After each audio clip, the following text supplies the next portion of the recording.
Yo, yo, yo, yo, what's going on? It's your boy Miles Cunningham. I'm here with Grand Cam. You feel me? We about to do this live real quick. Put y'all up on some game. We about to talk about the realities of the game that a lot of guys don't want to deal with. All right, Cam, how you feeling?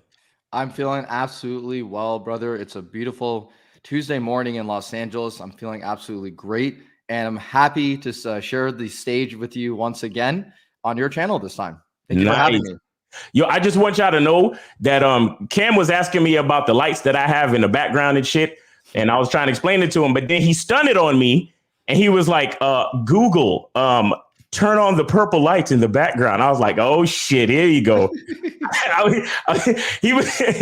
I'm like, I know once he bring the broads home to the crib, he's like, Google, turn on romantic music and soft lighting, and the bitches be like, oh, yeah. It's facts, Miles, because here's the thing, man. Whenever another thing that having Google Assistant or Alexa ahead of time is that, let's just say you're coming back from coming back from coffee, dinner, whatever it is, you're coming back on a date with a girl. Yeah. You can have everything set up before you get to the house. So you can turn on all the lights, turn on your AC, turn on everything before you get there. She's like, oh my God, so cozy in here. Oh, wow, the purple lights, the red lights or whatever. It makes a big difference. And if you want to stunt openly, like what you were saying, Miles, you just do it right there. And then the girls instantly are like, wow, no other guy has this kind of stuff. It's not that common just yet, but it's getting there. Right. It's getting there, right? It's getting there. But still, if you have your shit set up a certain way, like you could have, can't you like make up a name for certain light sequences and shit like that, and certain colors and mood settings and all that? So there's levels. You can still set yours up to make it unique to you. You know what I'm saying? Facts. You know, like even if you let's say you're meeting a girl for the first time and you know her name and everything, right? Okay. You bring her into the crib and be like, Alexa, initiate Stacy. And her name is Stacy. And then when the music comes on and the lights change and shit, she's like, oh shit, this dude is crazy. He did it just for me. He did it just for me. I'm special. I'm special. Yo, shout out to True Savage in the chat, man. Appreciate you, fam, for putting on the links, man. I really appreciate that, bro. And thanks for hanging out with us too. All right. So I'm gonna be taking calls later on, but first we gonna introduce my man Grand Cam, and then we are going to chop up some games. So first of all, Grand Cam, I want to introduce you to my audience. I want them to know who you are. I want them to know your background story. You know, tell them about your YouTube channel, the reason behind it, all that stuff, man. Get to it, man. Let these people know who you are. Absolutely. Thank you, brother. Again, Miles, thank you so much for having me. So my name is Grand Cam. I also go by Cameron. That's my real name, but Grand Cam is my alias internet name. So I am born and raised in Los Angeles. I'm 31 years old, and I started getting into this whole, I've always been about self-development. Right. And at age 16 to age 21, I was hanging out with like not the right people, but the intentions of starting to grow in self-development, that's where the birth of it became. It was at 16 years of age when I started hanging out with other kinds of people that I expanded my mindset and helped me get out of my comfort zone. But they were leading me to the wrong decisions, but they were getting me out there and I was getting street knowledge, but it was in the wrong decisions.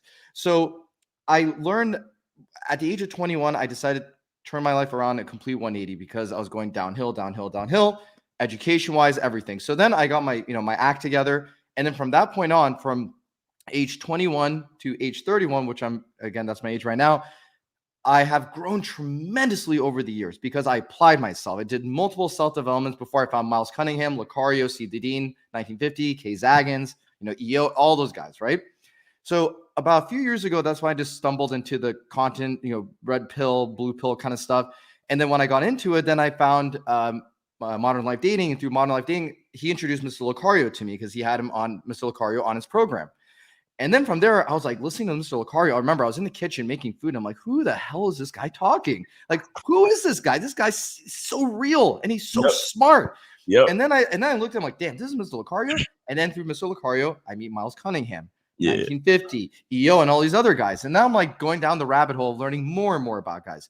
Then I realized that I'd said this, by the way, I had a stream with 1950. You can find on my channel, which my podcast is called the Grand Mill Podcast. I'll get into that in just a second. But I told Mr. 1950, and this is also to you, Miles, and to everyone in the audience, out of everybody in the sphere of the manosphere, right, men's self-development, the only people that I trust for longevity advice, like meaning it's going to go for the rest of your life, is Miles Cunningham, EO, 1950, all those guys. Everybody. Those just the panel, the Sunday panel, and EO as well, right? Lucario, yeah. Yep, Lucario, everybody. Like those guys are the reason that why I'm able to be who I am now. Like you guys gave me the keys, and now I'm just like thinking, okay, I'm free. I'm set for life. Literally, I am set for life. All I need now is just to get rich, make more money, and live a more abundant life. But sexual wise, get out of here. Everything's a freaking swish.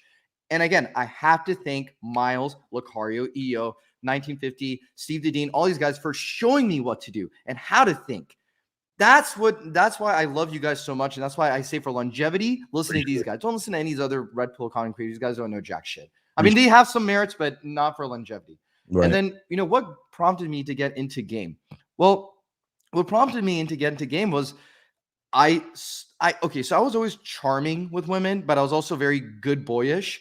And I was always like very respectful and manners and all that kind of stuff. I still have that, but I came off a little bit cheesy, a little bit soft sometimes, and girls wouldn't take me seriously.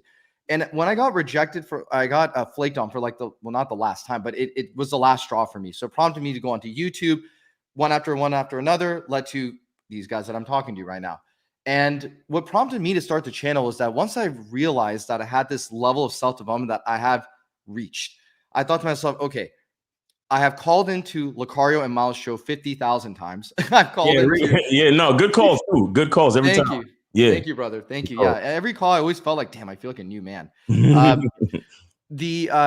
much clarity was brought to each freaking call. Right. So for me, what prompted it was like, well, I have this message. I like public speaking. I was in a public speaking club in Los Angeles. I was president of the club after 1 year. And these are all like, I was 26 at the time, and everybody's like middle age or older than me, but they trusted me because they believed in me, and with conviction, I showed them that I want to be really good at this and I can lead. So right there, that just like prompted me to spread my message and be a leader that I talk about all the time. So I decided to start my channel, the Grand Male Podcast. And the Grand Male Podcast is just helping guys get connected with other men like Miles Cunningham, Lucario, Steve Dedeen, any people who are not aware of these people. I have a lot of people that don't know who Lucario or Miles Cunningham is. So I want them to learn about them. And I always do screen record videos of Miles and everyone on the panel, and I'll tag their names on it so people can see the message that I came from and how they helped me cultivate, be who I am, and how I became centered with myself. So appreciate that. Absolutely. So I bring all kinds of people. I bring fitness people. I bring people who are dating coaches, people who are lifestyle coaches, whatever. I even have girls come on my show where I just do Grand Lady podcast. So any women that I feel like are good role models for other women and not going wah, wah, wah, to their man. Right. I want those women on my show. So if any women are watching, come on my show, hit me up. I got you. So that's pretty much how it all happened, man. Like that's why I start the show, because I want to spread the message of truth and being yourself, but the best version of yourself. And I'll say, just to wrap up my introduction, Miles, the last thing is the most important thing I learned about games so far. Geez, there's just so many important lessons, but I need to be more selfish. Okay. I feel like it's very unique to every single person. So one of the issues I had, Miles, is that I care too much about my parents' validation. I care too much because I'm Iranian. So being Middle Eastern, we care way too much about our family's validation. So that was a big issue growing up. My parents, I love them to death. Great people. They never did anything wrong to me, but I care too much about what they had to say. That hindered me from being who I am now. It just took longer to get to that point. Right. But thanks to, everyone, 1950 recently gave me some great advice at work because I have a restaurant business. And he told me, bro, like, to be more selfish about like delegating a task or enforcing your policies. And right when I heard that, I'm like, Jesus Christ, I've been a little bit too soft with my employees.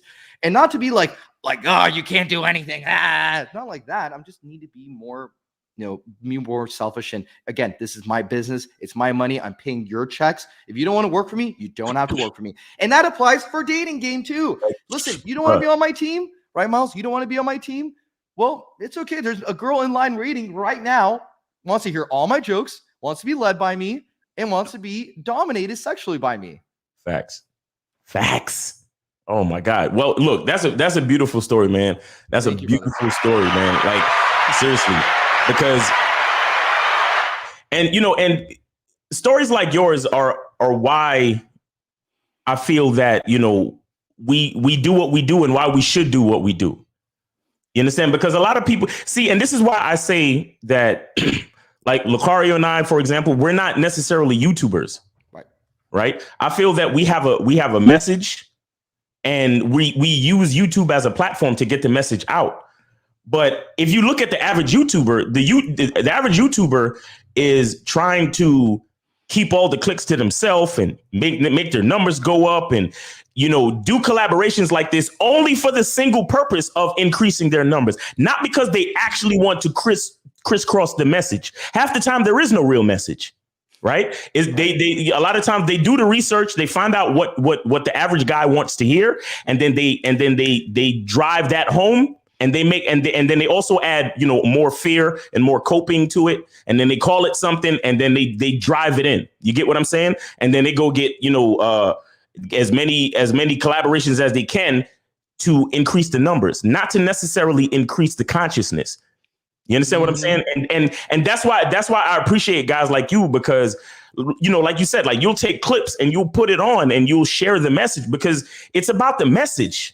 It's really about the message. Like, I could care less like how many numbers we have. You understand? But if I could get 2 or 3 guys to watch this today and change the trajectory of their life, and realize their value, and don't allow women to walk all over them, and realize that they're more valuable than the pussy that they pedestalize every day, and they switch their mindset to understand their own value. Oh my, like that's what means the most to me. You get what I'm saying? And I mean, I know it sounds idealistic and cliched and corny, but like you have to understand, man, that when you really look around and you see what's happening to a lot of men these days, it's like you just want to shake your head, like, really? Like that's what's really happening? Like, so many dudes are unhappy. So many dudes are allowing themselves to be disrespected and in certain types of relationships. And then they bring children into this, and then the cycle continues. Like, that is that sits heavy on me sometimes. You understand? So that's why I do what I do. And I always try to remind guys, to try to keep it on the message. Because we're all men, we all gonna disagree on different things. But if we keep it about the message, we keep it about the ideas, that's the most important part. You understand? And that's the part that lives on forever. So I just wanted to talk about that. Go ahead. Can I actually respond to what you said? You said a lot of like good stuff, man. Yeah, sure. A lot of good stuff. Sure. I want to double down on more on what you said. What's really funny is that I'm invincible, and so is Miles, and so is Lucario, and this is why I'm saying we're invincible. You guys don't have shit on us because we tell the truth, and we are who we are. You have nothing on us. Haters, go away. None of you guys ain't got shit. You know why? Because we tell the truth. We tell it how it is. Right. And we aren't scared of telling it. Now, I'm a little bit of a different position right now because I don't have this as a full-time job yet. But best believe, when I'm a full-time job, there's no political correctness. I'm going to be who I want to be. I just need to be a little careful, a little bit diplomatic. But you see my Instagram right now, it's a little bit political right now, but not like political. But anyway, what I wanted to say as well is that there is a girl that I'm seeing right now, Miles. Mm-hmm. And this lady she's very, very much into me. Now, I was able to do that because I was able to be myself and be a masculine version of myself, not this soft, like, cracker, biscuit, gluten-free cracker kind of crap. Like, I'm talking like some real deal man shit. Mm-hmm. And I remember, when I just, when you get these girls on game, just like how you put me on game, Miles, right? And Lucario and everybody else, you end up putting your girls on game. And you talk about the shit that you believe in, right? Yep. So when I remember this, like I was one time, this is like a different girl from before. Mm-hmm. Months ago, I was out with this girl in Santa Barbara. And we were at we were just having ice cream on the pier, and we're at the pier, and we see a man with 2 beautiful women, beautiful, like gorgeous European looking women. And guess who? And by the way, this pier has seating like up the wazoo. There's seating everywhere. But what did they choose? They chose a table right next to the pier. Okay, fine. But guess what? That table has only 2 seats, but there's 3 people. Guess where the man is sitting? Oh, wait, hold up. He's not sitting. He's standing. He's standing, hovering over the 2 girls like that, and watching 2 girls just eat ice cream. He's eating ice cream, and I'm just looking with my girl. I'm like, do you see how much of a little bitch that guy is? That he's standing up? Like, bro, there's freaking tables right here. I'm sitting with my girl on a table. We're sitting on the table, not on the seats. Like, we're sitting on those like lunch table style tables. Right. We're watching the ocean, sitting right next to each other. And she just looks, she's like, oh my God. She's like, Cameron, let me just tell you something. After dating a guy like you, I can't unsee the kind of bullshit that girls make guys go through. And guys Hold on, not what girls make guys go through, what guys put on themselves, and allowing women to do that. Exactly. Because he easily could have sat in the seat and let one of them sit on his lap. Easily. Facts. You know what I'm saying? Yeah, but I appreciate you, man, for sharing that story too. All right, so what we're trying to talk about today is, we want to go over a few realities of the game that that a lot of guys don't want to accept. And I'll be honest, there was a point in the game that I didn't want to accept these realities. And honestly, sometimes I still catch myself getting frustrated with some of these realities. You understand? It is what it is. In the interest of being honest and letting you guys know that even though I'm at a certain level of the game, I'm still human. You understand? You got to know that the reason why I come up with these topics is not because I'm trying to scold everybody. That's not me. No, I'm included. I'm included in the class. You understand what I'm saying? I'm learning too, because these are things that I struggle with as well. But the first one I wanted to talk about, right, is the fact that every girl is not for you. You understand? So, and the reason why I want to talk about that is that, a lot of times, we think or we try to believe that just because we're at a certain level of the game, just because we're comfortable talking to women, just because, we maybe we got on a bad boy membership. Maybe we do listen to the Grand Male podcast, and maybe we do have a certain understanding of ourselves and our identity, right? We know how to dress. We know how to take care of ourselves. We're in the gym. We got our finances in order. Everything is on point, right? And then you say to yourself, man, I can go out there and get any woman I want. And that's the truth. You can go out there and get any woman you want. But you have to remember that even though you're a master and you're a god of your own life, right? There are still things that you cannot control in this world.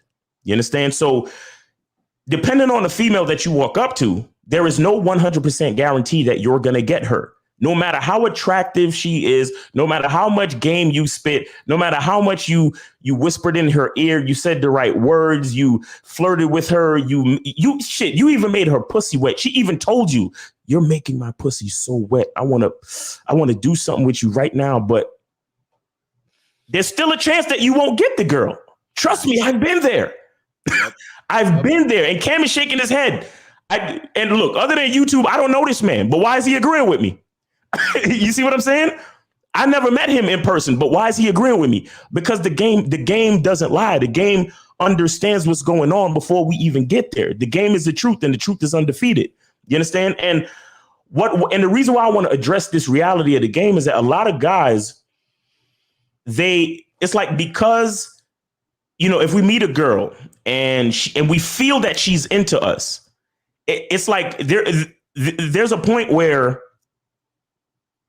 you have to choose to either let it come to you or you're going to force the issue. You understand what I'm saying? There's a point where you either let it come to you or you force the issue. And what I find is that sometimes guys, they're on a date or they approach a chick and she's hot and everything is clicking in the conversation and the interaction. But for some reason, it doesn't work out. Either one of her friends cock blocks, or maybe she's acting like she don't have a boyfriend and she's really enjoying the attention, and she's loving the fact that you're making her pussy wet. But deep down, she's really not ready to take that step. You understand? Who knows what it is? But the reality of the game tells us this, is that we make the offer and we make it as enticing as we can. But after that, we have to know when to take it or leave it, and we must never force the issue. You understand? Because the reality of the game and the truth of the game is that what's for us is for us. You understand? You could only do so much. Like, have you ever done something in your life where you kept trying, you kept doing, you're being persistent and vigilant, and for whatever fucking reason, it just doesn't happen for you? Right. And then so it forces you to kind of revamp your plan, revamp your strategy, make another decision, and your life goes in another direction. And that direction turns out to be some of the most successful shit you ever fucked with in your life. And then you look back 5 years or 10 years earlier and you're thinking back to that time when you were trying to do that one thing. And you're like, damn, I'm so glad that thing didn't work out, because it led me to do this. And now I'm actually successful. Do you understand that? What I'm trying to say is when you look at life and when you look at the reality of the game, the reason why that chick wasn't for you is because even though she was hot, even though her pussy was wet, even though the conversation was clicking and everything was perfect, there was something about the details of that female's life that was not good for the details of your life.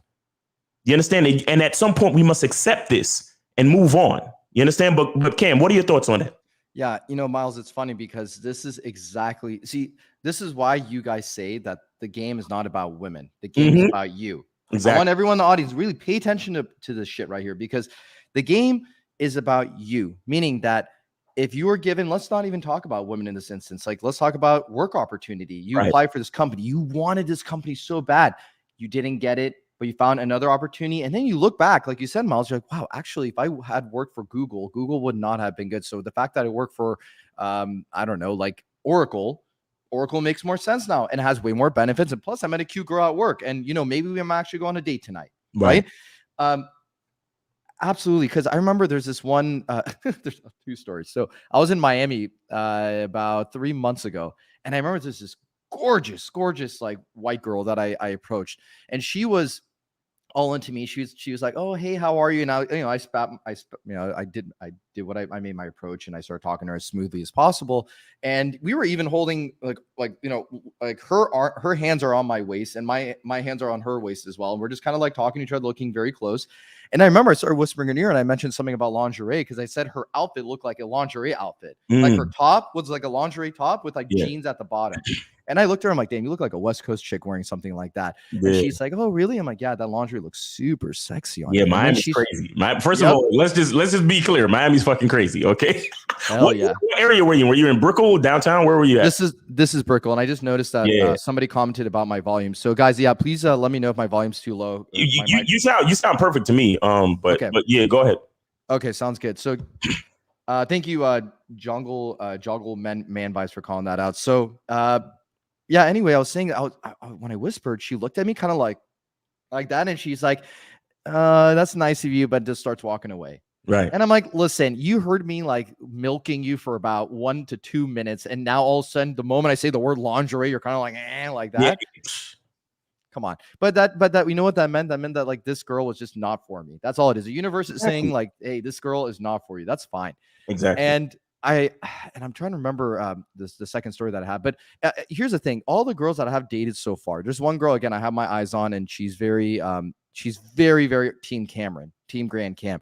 And to get to meeting her, it took so much rejection, getting flaked on, pressure by my parents to go date, let's say, an Iranian woman, because they're like, hey, listen, we have an Iranian girl for you. And I'm looking at her, I'm like, dude, this girl's very mediocre looking, but I still want to date against my own will, just because I want to impress my parents. Again, validation issues. Right. So, I'm so happy that I stood by my morals and my principles to like just stay single until I find the right girl. I told this on my Instagram stories. I said recently, like, listen, I don't care the fact that I'm from a Middle Eastern family. I am going to marry when I want to marry. When I'm damn well good and ready. Exactly. And I will have a girlfriend when I feel like having a girlfriend, and when she's deserving of being my girlfriend. Ooh. Right. So, for me, Miles, I'm just actually looking at the background of our YouTube video right now. It says game, the definition of game. I just gotta say, like, I gotta give myself a freaking round of a pat on the back for even getting to this platform right now. This is something really special. I mean, guys, here's the thing. I want to finish my response by saying this. Like, once you hit this mentality where you're super centered with yourself, with Miles and Steve and Lucario and everyone's trying to tell you, when you get to this point, you're going to realize that, okay, even if this girl rejected me, who gives a flying F? Because now I'm going to find another person that's going to be, there's literally, if you can understand the mentality that there's a girl waiting in line to meet you, literally, there are hundreds and hundreds of women that are waiting to meet you, but you just haven't found the right one yet because you're not centered with yourself yet. You're not grounded enough yet. You think too much about women. You're making it too much about women. Shout out to C. Dean for always saying that, right? So once you hit that point, I promise you, you are going to see so much clarity and happiness in your life. And all that bullshit confusion that the mainstream media and the conditioning of society has given you is going to go away. Like literally anything that hits me now, Miles, I'm just like, I can see through it. I can read between the lines. Right. Exactly. And right. So, you know, the point of understanding that everything, you know, looking at it generally, like as a life lesson, everything is not for you. Right. But, Correct. you know, but within the game, every girl is not for you. Right. Right. And actually, I remember my story now, Miles. Can I share? Okay, go ahead. Thank you, brother. Okay. So I was on this date with this Filipino girl. This is probably about 6 months ago. Now, okay, let me just give a quick background. So I do not do first dates outside of my house. Girls will come to my house. I reached a level now where like the way I speak and the way I carry myself, these chicks know that like, hey, you know what? If this guy says he's meeting at his house, he's serious about it. And I don't think that, and if I say no, I'm sure that he will replace me with another girl. That's literally, and I don't have to say any of this. They can just tell by the way I talk.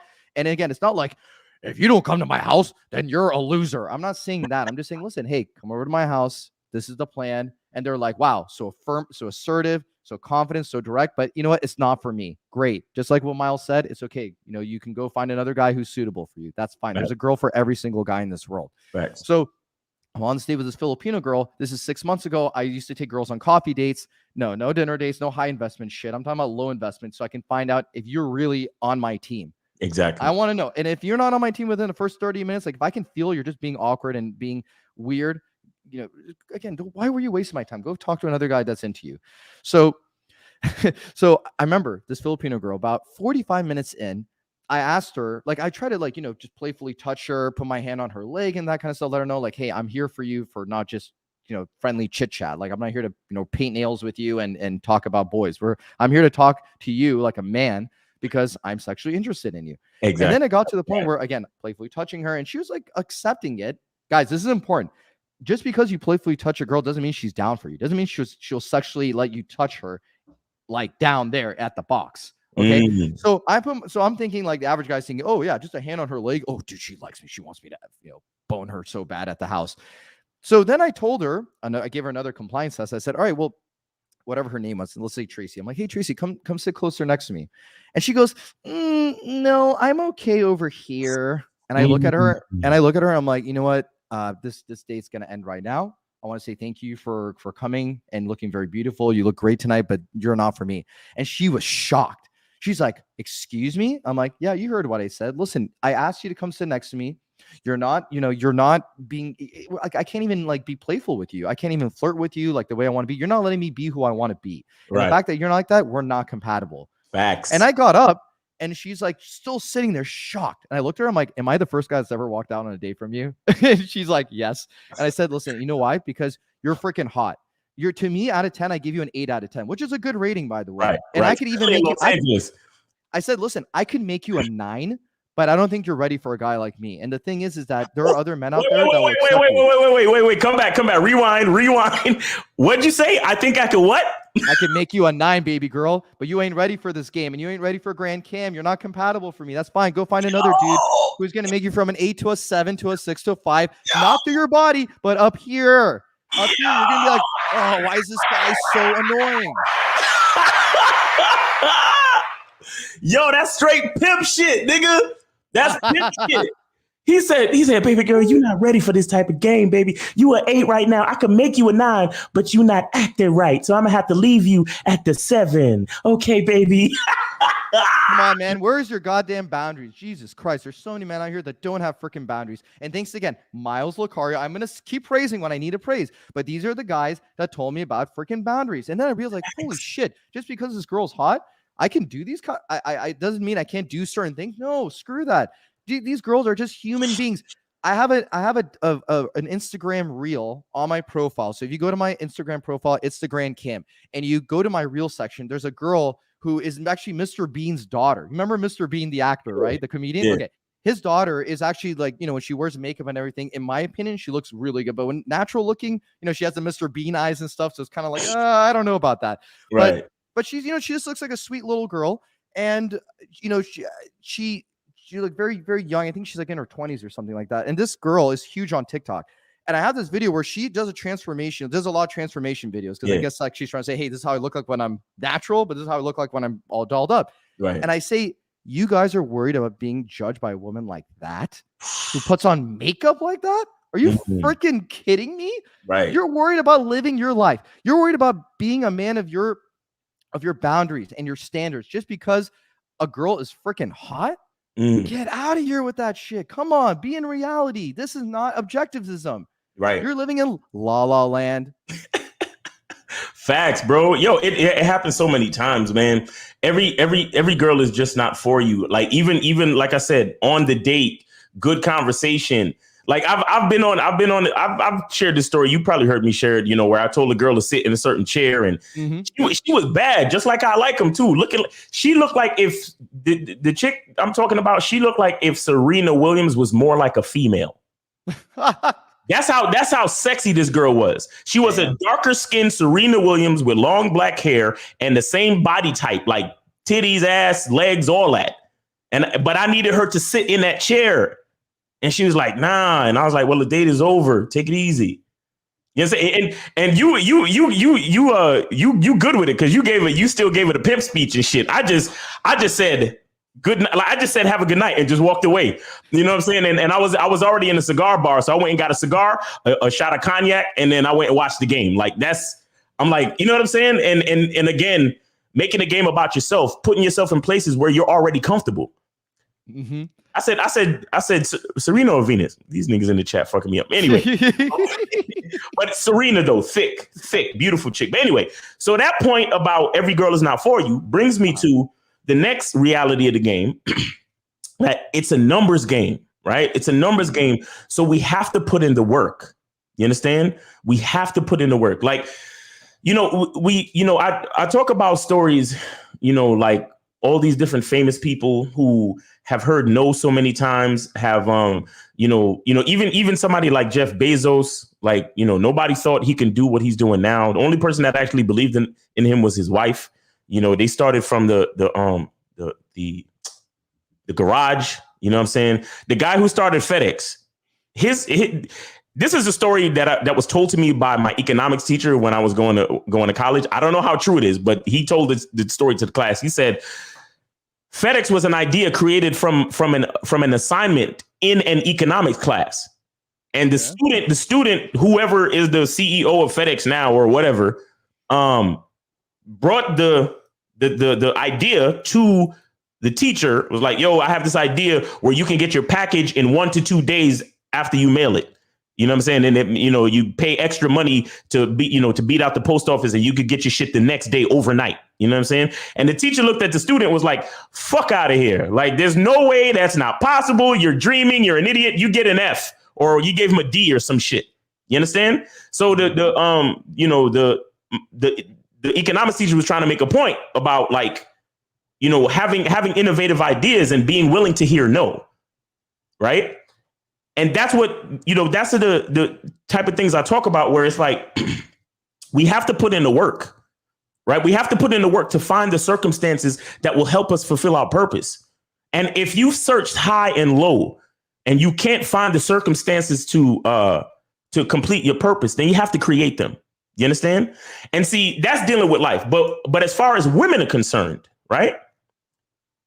You have to put in the work on the numbers game. You have to go to chick after chick after chick after chick. And here's the thing too. Understanding that not every girl is for you is not about giving up. Don't get me wrong. Don't get me wrong where it's like, oh man, I give up. Every girl is not for me, so I'm gonna just go sit over here and wait for choosing signals. No.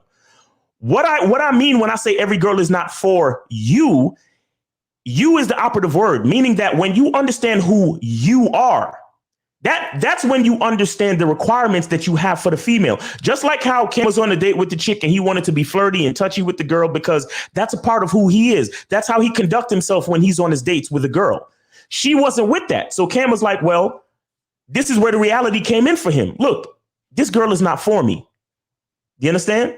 Because like you said, I'm trying to be who I'm trying to be.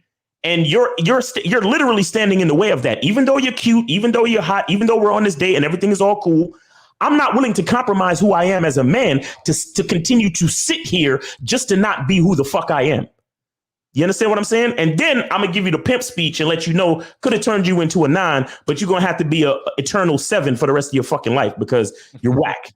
You know what I'm saying? But so it's not about giving up. When I say every girl is not for you, it's not about giving up. It's to understand that every girl is not for you. So the operative thing is to understand who you are. Like I said, when I was on the date with the hot, thick ass Venus Williams, more beautiful than Venus. I keep saying Serena, more beautiful than Serena. You know what I'm saying? More feminine than Serena, but same body stack. Crazy. I'm on a date with this chick, and yes, I was having a good time. But all I needed her to do was sit in this seat so I could sit in the other seat so I could face the door. And that's a big part of who I am. Anybody who's been listening to me, they know that I say that when I'm out with a female, I automatically by default become responsible for her safety. You understand? So when I'm in a restaurant, when I'm in a bar, anywhere I'm at, I'm always checking my 360. I'm temperature checking the crowd to make sure that ain't no bar fights about to break out, or I see a man and a woman arguing over here, or I see two guys, getting into a disagreement. I'm already starting to figure, okay, well, I'm gonna have to move us maybe a little bit this way. So if they start swinging, I already know somebody tries to throw a bar stool or some shit. I'm already got my contingency plans for different shit. That's who I am. Do you understand? And that woman was not letting me be who I needed to be in that situation. So therefore I had to end the date, right? But here's the thing. Do I give up on women? Do I sit there and complain and say, oh man, all this bullshit, man, women ain't about shit. I'm gonna just go buy me a silicone doll and start popping pills and get rage. And no, I'm willing to play the numbers game because I understand that humanity is complicated. I understand that every woman you meet is at a different stage in her life. Do you understand? Like you got some women who are in the what they call the whole phase or whatever you want to call it, where they're just trying to have a good time. And those are the type of girls that you'll probably get to have sex with quickly and things like that, right? You have some girls, they're looking for marriage, so they're really focused on this. Some girls are into, their career or whatever it is. Some girls, you just catch them on a good night when they horny and you can smash that night, but you probably never see them again, right? But the point is, you have to be out there and put in the work to meet these different women. You get what I'm saying? Because like I said, humanity is complicated. Each one of us is a puzzle piece and we have to fit together. You know what I'm saying? Even sometimes just trying to set up a date. I'm like, yo, meet me on Wednesday. And she's like, oh, I'm not free Wednesday. Can we do Friday? You know what I'm saying? And I'm like, all right, cool, fine. Let's do Friday. You know what I'm saying? But meet me at this spot on Friday. Boom. So everything has to fit. So it's not about giving up. You have to keep playing the numbers. But what are your thoughts on that, Cam? Yeah. So regarding the numbers game, before I get into that, there's actually some things I wanted to address as well, because you mentioned not every girl's for you, right? That's very, very, very important. That's a huge thing that you just said, because shout out to, I think it was Ron Willis that said this, that there's like tribes that are into you, right? Like tribal women that are into you. And I learned about this through Lucario, speaking of what Rom has mentioned before. Mm-hmm. And when I heard that, I'm like, damn, no wonder I get Latina chicks, black chicks, and Filipino chicks into me. I'm Iranian. I don't even have Persian chicks into me, which is funny. Like I sometimes get them, but they're not as into me as Latina chicks, black chicks, and Filipino. So shout out to all those girls. You guys are the best. You guys make it easy for me and make me be myself. So shout out to all you ladies. Now, regarding the and then another Chris, the player from the comments, he said, Miles, is this dude an apprentice of the Bad Boy membership? He got great game. I've actually been a member of the Bad Boy membership. It's great content. I'm not a member anymore, but I could tell you this, that there's lots of stuff on there. So definitely sign up for the Bad Boy membership. If you are suffering in game and you still are confused about how to get with women, you must sign up for Bad Boy membership. I do not say that with any kind of hesitation. And I'll say this too. Even though my status on the Bad Boy membership was short-lived, you know what I did though that made up for it was I called into this kind of show 50,000 times, trying to figure out, why am I still confused? Why is it that I'm still like, I'm supposed to be here, but I'm going this way and I'm going that way? So that's how I was doing it. I was getting my weekly therapy sessions, throwing donation money at all these guys, trying to help me become a better version of myself. Right. So now regarding the numbers game, I think you pretty much, it is a numbers game, Miles. Absolutely. Because you already clear you. I want to take this to. I want to double down a little bit differently on what you just said, because you already nailed everything. So I want to go into a little like the next step of the numbers game. So yes, the numbers game. It is a numbers game. Now, at one point, so there's two routes to go when you meet a woman on a dating app. Let's just say, right? You're gonna have to sexualize the conversation at one certain point. Either you do it on the dating app, right, before you get into Instagram, or before you give her your Instagram, or before you give her your number, or you sexualize on the date. It has to happen one of the two ways. So my preference is to sexualize immediately on the dating app. Right. Now, what I mean by that is like you got to throw in a little bit of sexual innuendo, a little bit of flirting, and all that kind of stuff. So it's not just about getting her off the dating app that quick, because if you try to get her off the dating app that quick, which I know there's schools of thought that support this, and that's fine, but at one point you're going to have to sexualize. So once you get her off the dating app very quickly, then you're in person. Now it's like you're an actor, not being fake. This is what I'm saying. Like, you're an entertainer, right? You're pretty much when you're entertaining yourself, though. You're not entertaining her just so you can be cool in front of her and you can, like, do whatever she tells you to do or anything like that. I'm not saying being subservient to her, but what I'm saying is, like, you want to make your night fun, right? In the end, when you go back into your car and you're driving home, you're not going to say, I hope she had a fun night. You're saying, I hope I had a fun night, right? Did I have a good night tonight?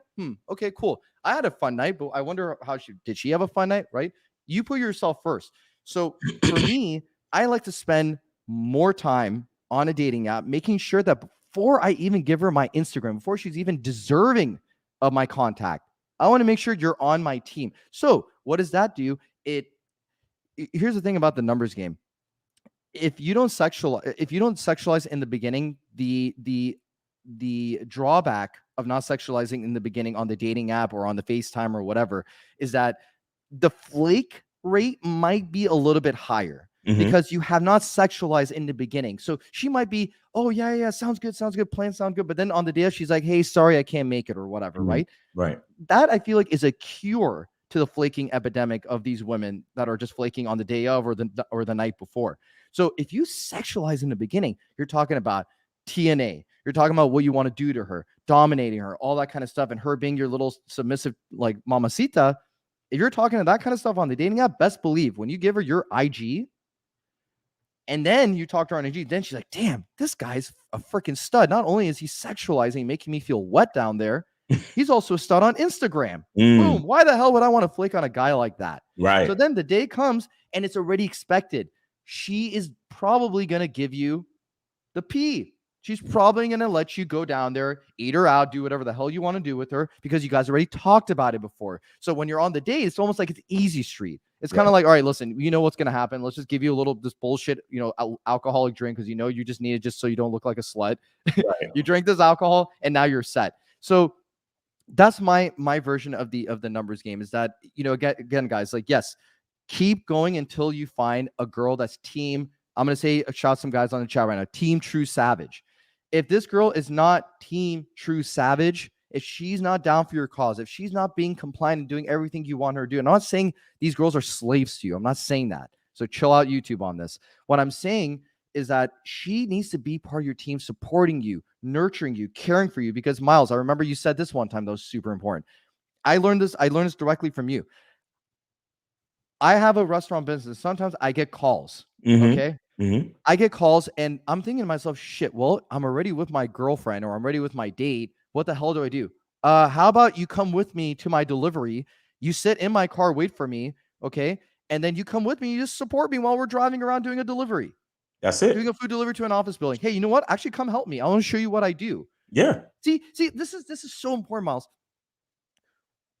If you are a man of self-development, okay, J Hippo, if you are a man of self-development, I'm not saying this to call you. I'm mentioning guys on the chat right now. So J Hippo, if you are a man of self-development, okay, and you don't teach your women about your version of self-development and you're not helping them grow, so at least they can be better for the next guy. Listen, if you got a rotation of 6 girls, or let's say 6, it's a little bit high, 3 girls. If you have a rotation of 3 women, you're not going to marry all these women if you want to have marriage and children, right? A family and children. If you know for sure you're not going to marry all those girls, you're going to have to pick one, right? At least get the other 2 girls prepared for the next guy. Let their standards be so goddamn high that they won't accept that bottom feeder shit. They're only going to want a man who's real, authentic, and direct and honest. It goes up and up and up and up. And that's what it's all about, man. It's just making sure that these girls get the best version of you ASAP.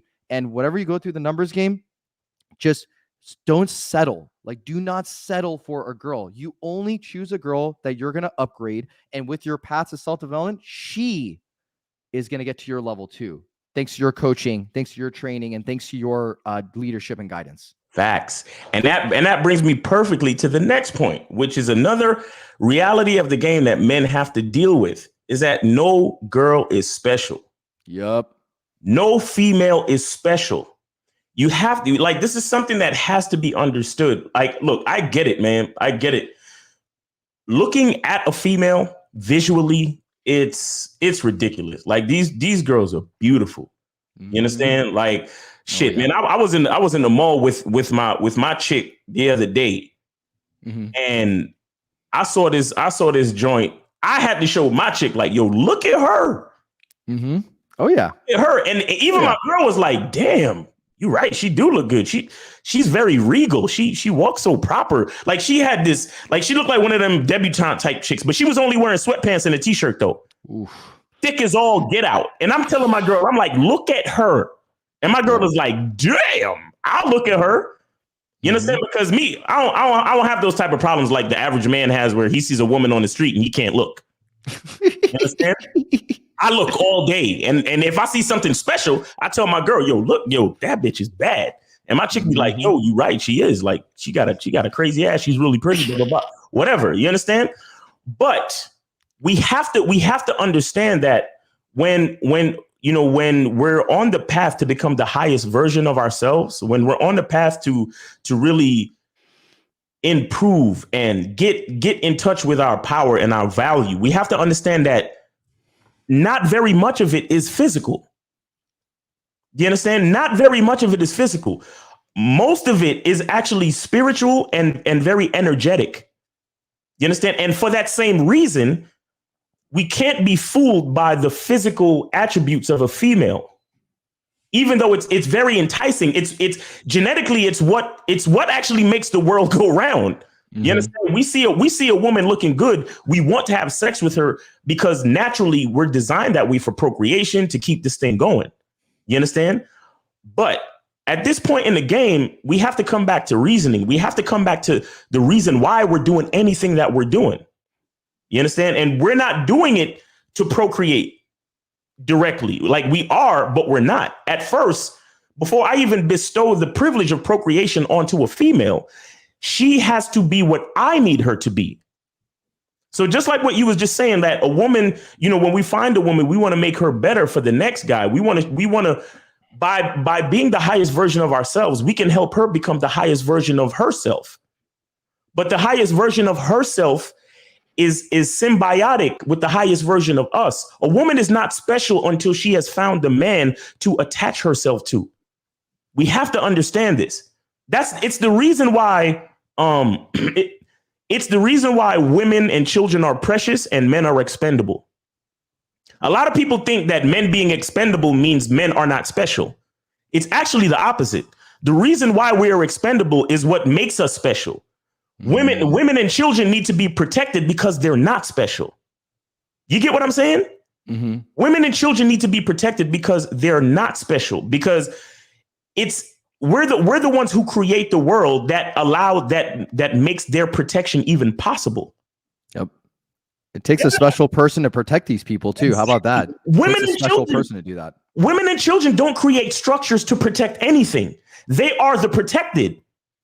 But that's why they're not special. Like, think of women and children like money and valuable jewels and gold and resources, right?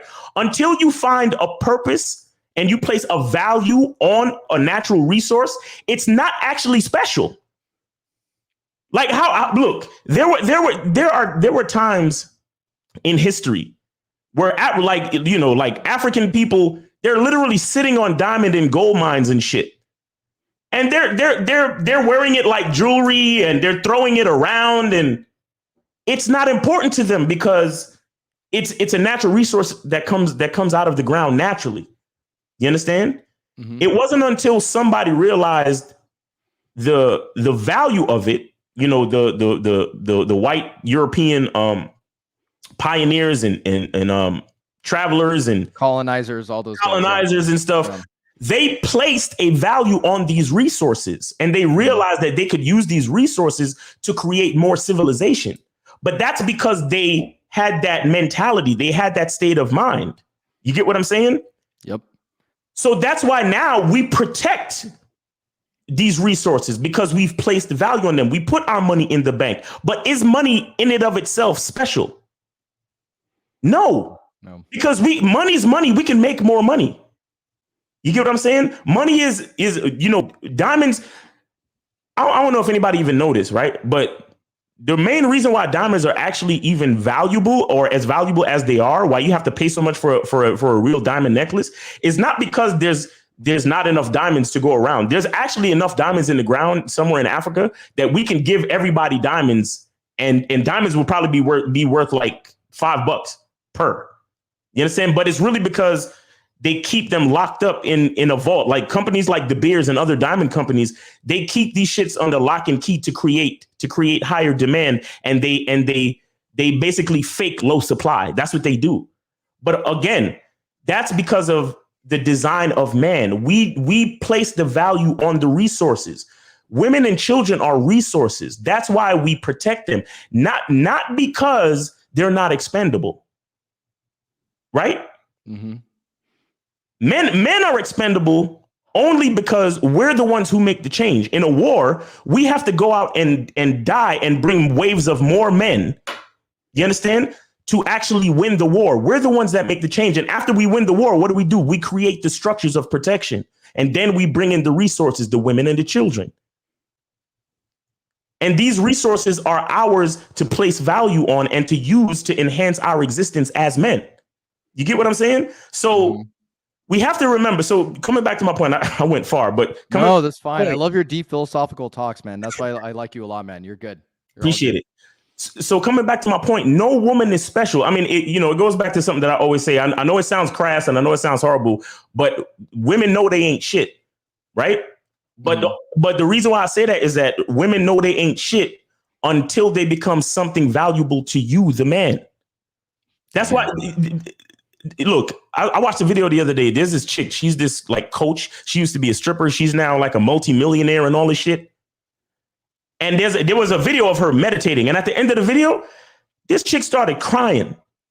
Talking about, oh my God, there's so much pressure and I have to do so much. And sometimes this life, I mean, even though I enjoy certain things, it's just, and the reason why she's acting like that is because she doesn't have any kids or a husband or a man or a boyfriend or anybody who actually loves her.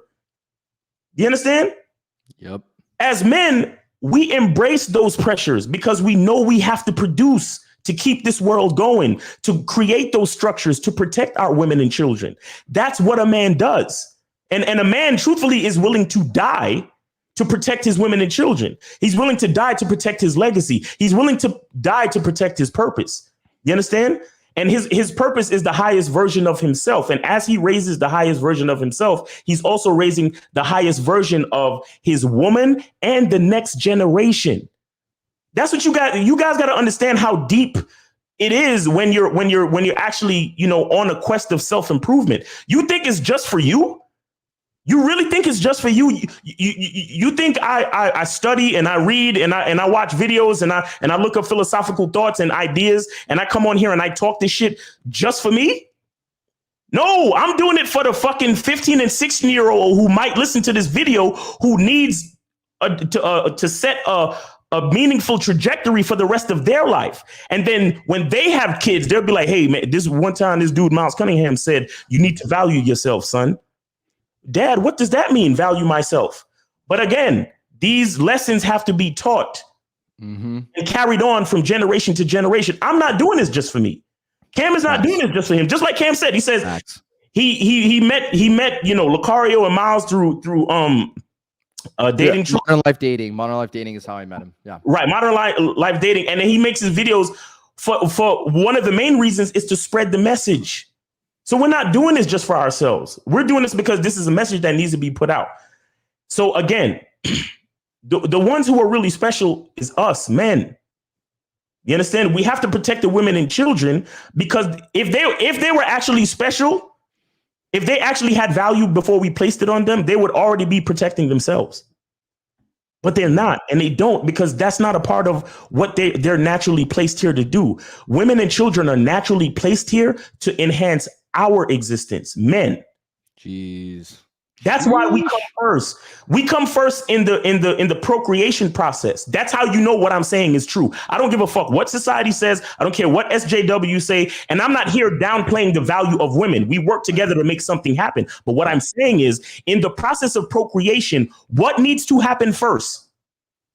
You understand? The man has to have a healthy enough seed to impregnate this female, and then the children come, and then the generations after. That's how it works. It starts with us, and that's exactly why no woman is actually special. But Cam, what are your thoughts? Yeah, that's damn. You covered a lot right there, man. Okay, so for me, when you're first born, right? You don't have any trauma or anything like that when you're first born. There's no ups, there's no downs. You're just neutral. You're centered with yourself. And then as you grow up going in life, you might experience a traumatic event.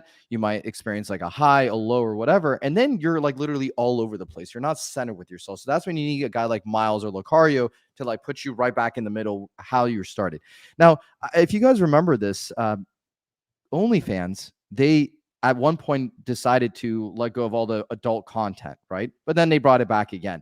And there was about a week or a few days where there was women that were making response videos that were OnlyFans content creators, and they were scared. They were crying. And guess what? Which gender or which group of people are the ones that bring meaning to a woman on OnlyFans? Who are the ones that are the paying customers to these women? Hello, us guys, right? And not us guys on the panel. Real quick, not only that, but who created the platform even? Men. A man did. Mm-hmm. Exactly. So there are a handful of guys that give meaning to these women through their beauty, right? Now, I'm all for a woman to make her money any way she wants, and I'm not judging her for that, right? But in terms of the kind of woman that's going to come into my life, I want more substance than just how you look how you look. I want more than just your beauty. I want more than just your bottom box, right? And here's one thing that you mentioned, Miles, in that nice little lecture you're just educating all of us with right now, was that we don't do this just for shits and giggles. Like, I am taking time out of my day off from work because I need to spread this message to other men out there and reiterate the message to other men out there who still need to hear it. Right. That we are dealing with a crisis right now. That men are not being men, right? Men who are heterosexual men, right? I'm not talking about homosexual. I'm talking about heterosexual men that are just acting feminine because they don't know what the hell they're doing. And they think by acting feminine that they're going to get the girl, which is absolutely not right. And that's going against yourself, because that's not what a man is. Right. So I asked Mr. 1950 on my live stream last week, I said, 1950, why is it that there's this information that and everyone on the panel knows, like, why isn't that it's just not nobody, like guys like me, have to dig into YouTube and look for this kind of shit? And he's like, well, it has to do with the lack of transfer of information. And I'm like, damn, okay, I didn't think about that, because what he's saying is that there's how men used to be men, that has nearly like it's almost non-existent now. So like there's no like grandfathers or fathers teaching their sons, guys like me, how to be more masculine. Like, my father is a masculine man to a certain extent, but when it came to like dating and just other kind of things that I'm living my life, God bless the man's soul, he hasn't reached that point yet. And God bless to all the other men, other fathers who are teaching their son to be the best version of himself, but they didn't get lucky enough to learn the information that we have, like this privileged information that we know. Mm-hmm. We were very fortunate to have that. Some of us got it naturally, some of us got it from our family members, some of us had to dig into YouTube like I did. So it's so important to make sure that this message gets spread, not just because you're doing it for yourself, but because you want other guys. Like, I used to go to my high school in Los Angeles, and before I learned about game and all this kind of stuff, I would teach kids public speaking skills, like boys and girls, public speaking skills and leadership skills, because I don't want them to go to college and, let's say, get out of college, if they decide to go to college and they're like a bumbling fool when it comes to interviewing for Google or for anything like that. I want them to be sharp. I want them to be smart. I want them to know exactly what they're talking about. Now, regarding the girl, back to no girl is special. That doesn't mean that we don't like women. I love women. I know Miles Cunningham loves women to death, right? What? We love women, especially when doing that freaky nasty shit with us. Hell freaking yeah, right? And I realize I've had it so many times, Miles, from these two different women in specific. One of them that's really into me right now. This other one in the past I used to see. These women said, I want to thank you so much for providing clarity into my life, showing me that I can be a better woman. Because you think there's other women out there that are going to go out there willingly and look for self-help advice? Not too many compared to men. I feel like men, self-help is mostly a masculine thing because we're always trying to upgrade, always trying to figure out what's the next best thing for do. Women are just kind of, bearing children. They're just trying to get like a job or whatever. And I feel like here's another thing. A lot of these families are not teaching their daughters how to get married or how to find a quality boyfriend. They're like, you must be a lawyer, you must be a realtor, or you must be a doctor. And that derails the women's existence. It encourages her to go get her money. That's fine. I'm not against a woman getting her money. Go ahead and get your money. But like, if your career is going to take over your life to the point where you can't have a family, like, is that really what you're here for? And that's the kind of women, Miles, you're talking about that are crying at the end of the day. And I got proof. You know how? Because there's a girl that I got connected to who's super, super intelligent, and she knows what the hell she's talking about. She's like one of these women that like understands the kind of shit that we talk about. So she's very much in favor of it. And she says, I know women that are crying, successful doctors, lawyers, and they're crying because they don't have a man. And, they, let's say, or they end their marriage after 21 years because they want to discover themselves. I don't know, whatever the reason why they do that, but deep down, they want to be with a man. And this girl that I'm seeing right now, that's all into me and stuff.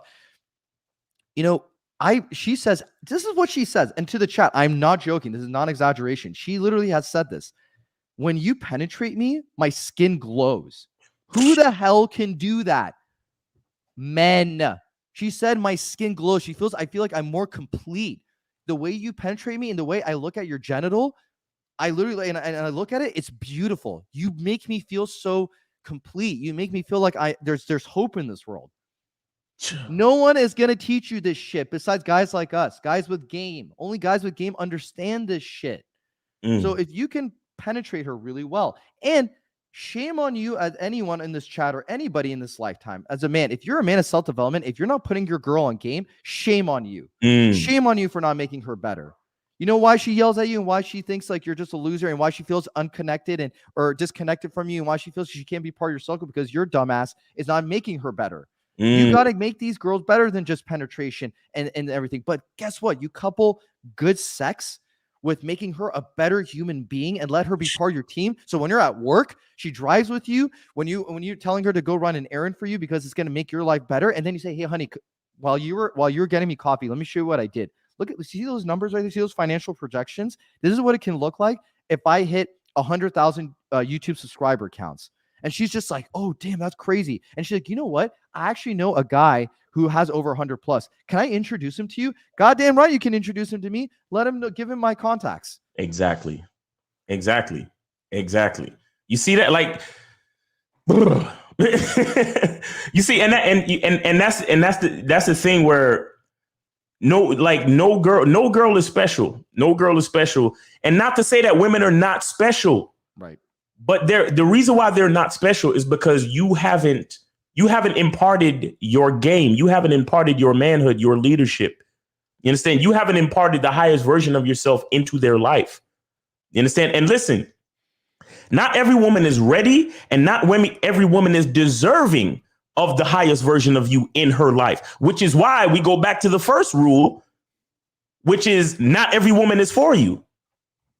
Because I kid you not every woman is ready for the upgrade. You have to understand that. Because look at Cam. Cam has his own business. He got a restaurant business. He got a YouTube channel. He has things that he's doing. He lives in Los Angeles. He's a mover, a shaker.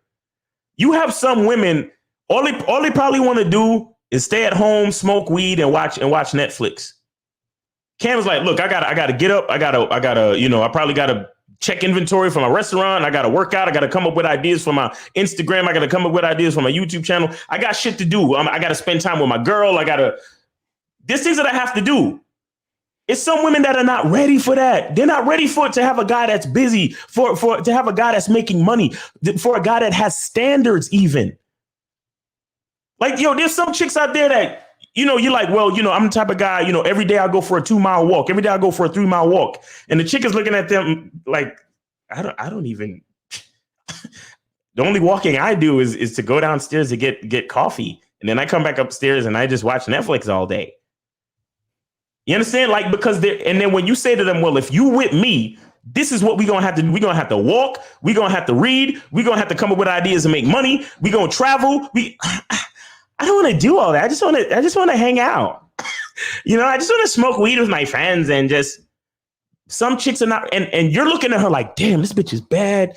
I could see her sucking my dick. I could see her doing this. I could see her doing that. Like, that's the exact reason why Cam made the speech that he made to the girl. He's like, I'll give you like an 8. And I could have made you a 9 because the type of guy that I am, your level would have went up. You understand what I'm saying? Your value would have appreciated on this market simply by being with me. But now you're going to have to be an eternal 7 because you're unwilling to take the upgrade that a man is going to give you. See, again, guys, that's the reason why women are looking for men to invite to the wedding, to their cousin's wedding. They're looking for men to come with them to family functions or to come with them to something that they have at work. Because a woman's value is always upgraded when she can keep a man. When a woman can keep a man's interest in a healthy way, that's what upgrades her. It's not her fat ass and her beautiful face. You understand? Because truthfully, she didn't do nothing to get that. She was created that way. And that's cool. And that's cool. But why should I compliment you for that? Shit, half of these women, their fat ass was what? Was sculpted by a man, some plastic surgeon somewhere, some fucking dude with a liposuction straw. You get what I'm saying? Again, with the man upgrading them. Again, so many different angles. It's a man who makes these women what and who they are, and then you want to go into an interaction with a female thinking that she's more valuable than you. That you're gonna sit there and have her force you to be who you don't want to be just for the simple sake of keeping the date going. No, it doesn't work that way. And again, I really need, you really have to say this because YouTube, they just gonna, or the people who don't understand, like, oh, these guys are bashing women, they hate women. And no, I love women, but what I love more than women is me. Mm-hmm. and it makes sense because the higher I go, the richer I get, the more value that I create for myself. The woman with me, or the women with me, in my case, their situation is only going to get better. Only. Yep. So that's what I always tell guys. If you want to invest in, the best way to invest in any woman is to invest in yourself. Yep. That's the best way, because look at what I really appreciate you sharing that story with the girl saying that that your penetration makes her glow. Yep. Like, yo, in the Game Kings documentary, Boss Mac said it. He said his exact words were, the quote is, "Bitches shine because of the nigga." Yeah. Bitches shine because of the nigga. So when it's working like it's supposed to, you understand? That's how it works. And with that being said, and he does the thing. He's like, dick is a gift. It's a gift. Yep. And that's what I'm trying to explain to you guys. It's not a joke. It's not just a saying on some documentary. I know it sounds that way, but until you reach a certain level of game, until you reach a certain part where you understand what is actually happening when you interact with a female, you're not going to understand how deep it goes. And then that brings me to my next point, which is you have to lead. Mm-hmm. Leadership is your responsibility, whether you want to accept it or not. All of that shit is on your shoulders, period.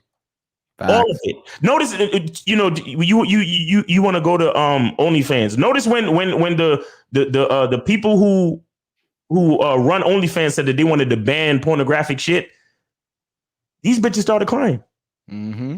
They're literally at the behest of men. Once again, they're at the behest of men. And then they said, all right, you know what? There's too much money being made and so on and so forth. So we'll lift the ban for now. And now they're happy again. That's literally men. I mean, that's literally women taking the cues of leadership from men. If all of these thirsty dudes stop texting these women and signing up for their OnlyFans account, what would happen? Do you understand what I'm saying? What exactly would happen? What if look, even when you're a simp, even when you don't know what the fuck you're doing, you're still leading the situation. And here's the proof. If you don't understand game and women treating you like shit, it's not because women are just inherently evil and they want to treat you like shit.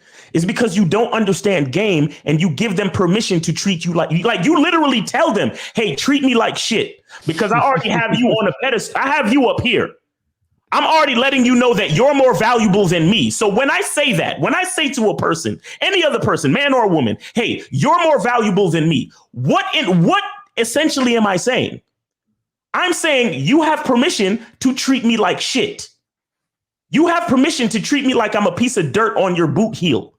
That's what I'm saying when I say that you're more valuable than me. And that's what the simp does. That's what the guy who doesn't understand game does. He has no idea of his value. And so he ultimately tells the other person, the woman, the female, hey, you're more valuable than I am. And once you say that to a person, you're giving them a green light to treat you like crap. So that's why when you know I get on here and I'm like, look, all these other guys that are blaming women for their problems, they're sadly mistaken. Because whether you want to face the truth or not, you are the leader in every situation, especially with a female. Because the beautiful part of all this is that they know that we're the leaders. They really do know it. But there's something called recognition or recognition, right? Mm-hmm. Recognition, you break down the word, is to recognize. To cognize means to understand, right? Okay. Cognition, yeah. Means, again, understand it again. Yep. I need to, basically, you're reminding. So when you look at a bitch and you say, bitch, you better recognize, you're literally saying to her, I'm that dude. I need to relearn you on what I am. But that's the problem. We let so many things happen in society where women get taught false narratives about, gender roles and society and men. And, they got all these sitcoms where the father's the bumbling buffoon and men are just horn dogs. And if you're a player, you automatically treat women like shit and all of these horrible things. You understand? But what do we need to do as men?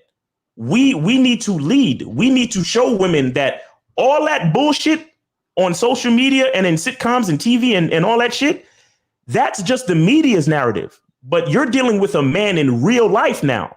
And I have to make sure you recognize what a man actually is through my level of leadership and responsibility.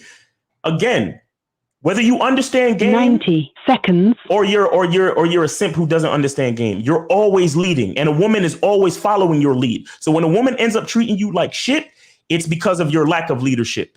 You understand? Mm-hmm. Well, it's actually because of your type of leadership. You understand? Yep, type of leadership. And when the women that deal with me respect me and when they respect me and they like Cam, they look at the situation like, yo, this nigga, he makes my fucking skin glow. You know what I'm saying? He gives me extra protein that I need to increase my feminine. And when I'm around him, my femininity goes on level 10 because of his masculinity. You understand? So when I'm bringing my type of responsibility and leadership, my women treat me a certain way to the point where I have no idea what you guys are going through out there in these streets.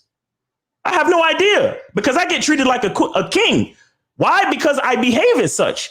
So if I'm acting like a king all the time, then what is my bitch doing?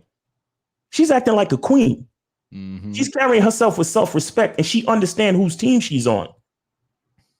She understands that this ain't no partnership and we ain't running the team together and she don't have her own team and then I have my own team and then sometimes we come together. No. 10 seconds. No, this is my team and we're on the team.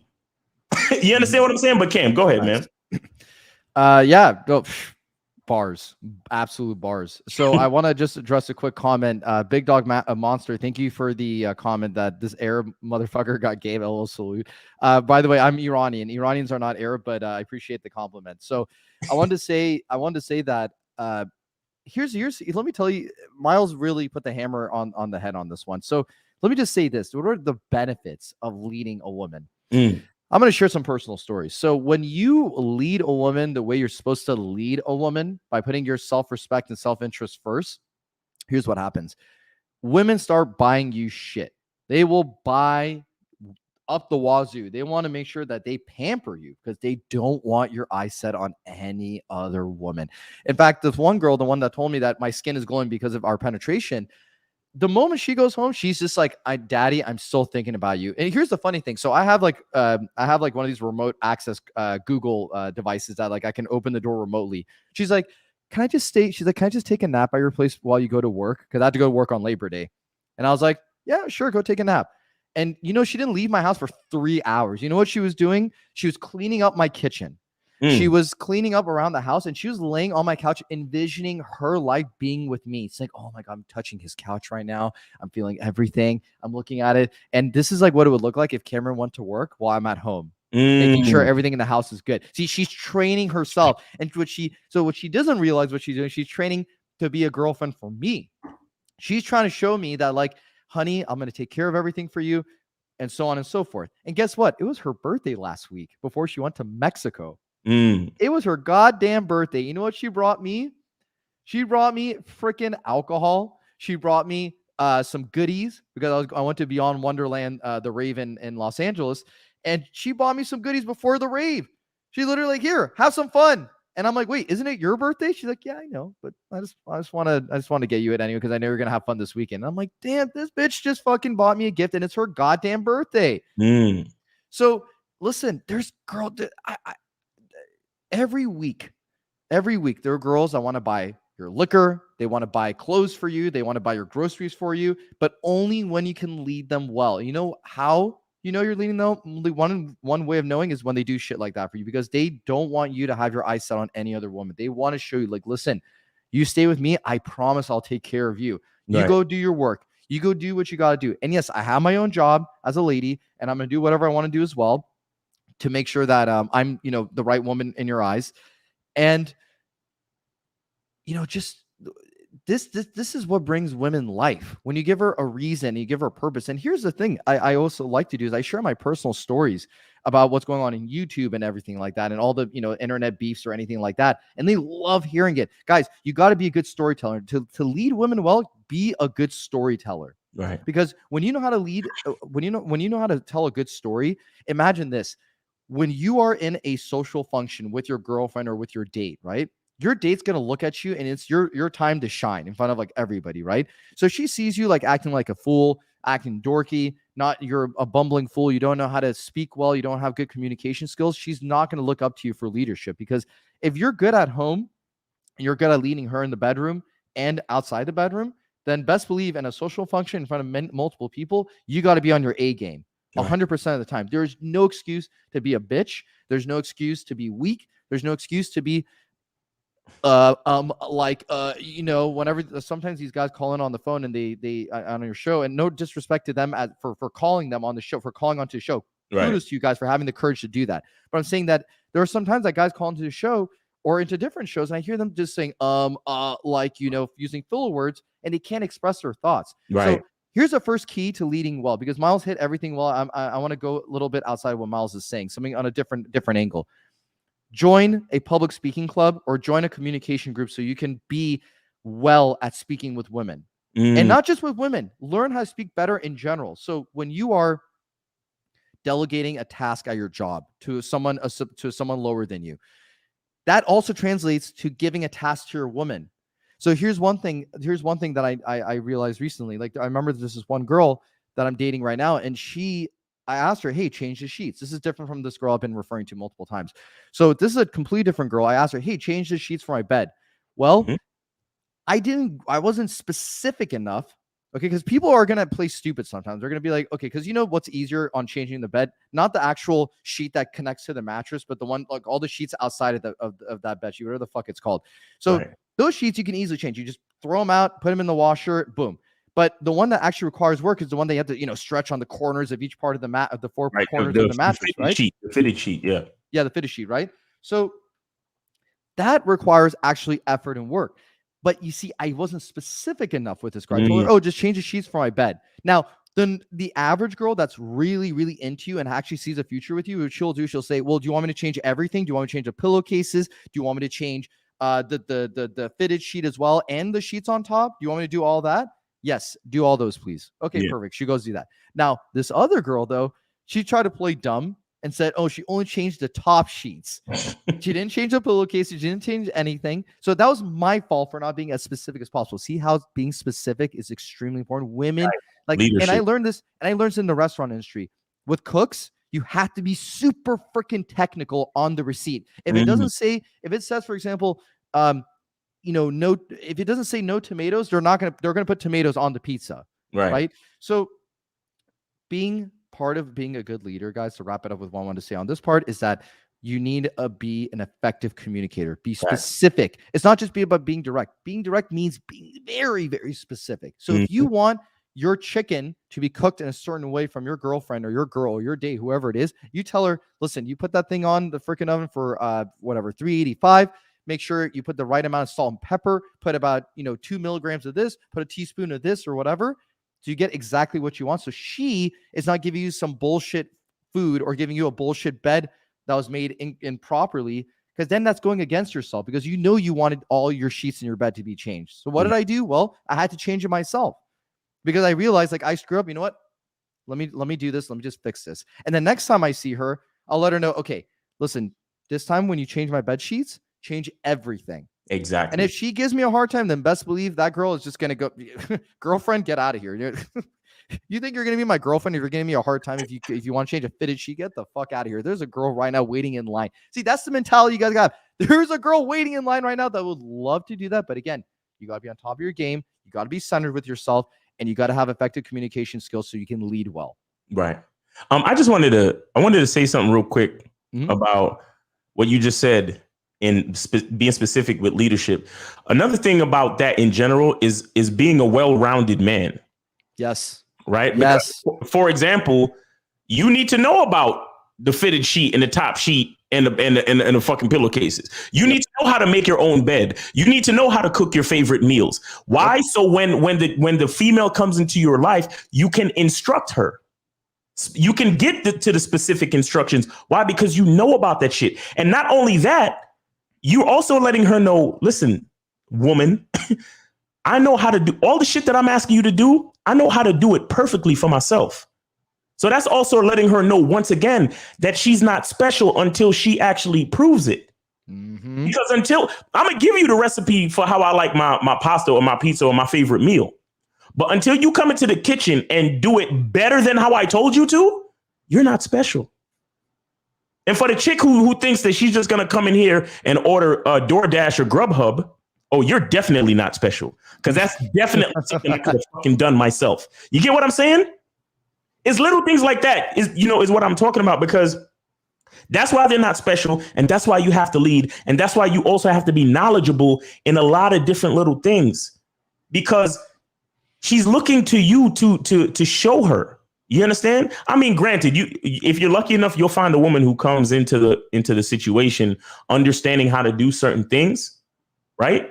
However, even though she has an understanding how to do certain things, she still has to come to terms with how you like them done.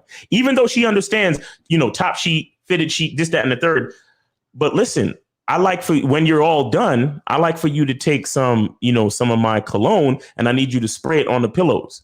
Or I need you to, I like sleeping with the AC blasting and I sleep with a blanket even in the summertime. So I need you to fold the comforter and put it on the base of the bed. Or I need you to also put the comforter over the top sheet, whatever. You need to understand what a comforter is, a blanket, a duvet. You need to know all of that shit. Yep. Because when you're explaining it to her, you say, well, okay, I need you to do this, this, and this. And she says, okay. And then she gets it done. And then you also need to have a knowledge to understand when she hasn't done it correctly, or when she's bullshitting, like Cam just said. She's changed all the other sheets except for the fitted sheet. That, truthfully, that's some lazy bullshit. That's some lazy ass bullshit that you can't let a girl get away with. But check this out. If you're a guy that doesn't understand how to make his own bed, then a chick could get away with some shit like that on you. You understand what I'm saying? So she got you thinking that she's doing something good, but she's just trying to get over. Yep. So you can be like, oh, she made the bed. Maybe she can be my girlfriend now. Nope. Nope. You're still being vetted, and because you didn't change the fitted sheet, you're showing me that you're trying to take loopholes. You're trying to take shortcuts. Yep. You understand? And I'm not a man that's going to accept shortcuts from a female. Facts. Like that's all strategy. Yeah, these things are all important. These things are all important. And again, a woman is not special until you bestow the highest version of yourself into her life. So when I say the highest version, I'm talking about the guy who understands how to make the bed, how to keep the house clean, how to cook. Because a lot of times we have to teach these women these things. Shout out to Myron Gaines. I remember he was the first person that I heard say this shit. He was like, a lot of these chicks, you go to their house or their apartment, and their place looks like it's been hit by a tornado. Like there's clothes everywhere. You go in the bathroom, there's beauty products all over the counter. You can't even find the sink. And I've seen that before. You understand what I'm saying? And again, that's the same reason why you have to understand how to, you have to be the highest version of yourself, so you do have a clean house. Yep. So you understand how to do laundry. You understand how to do dry cleaning. You understand how to cook a decent meal. You understand what it means to bake, and you know your way around a car. You can change the oil. You can change some brake pads. You know how to fix things in the house. If a fuse blows in the house, you know how to go to the fuse box and switch it off and on and start the power in the house back up. All these things is like little pieces of general knowledge that allows you to be the highest version of yourself. And then you bestow that type of knowledge onto her.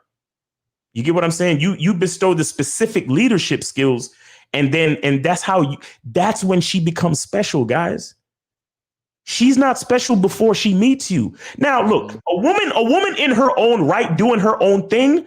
Yes, she's valuable. She is a valuable member of society.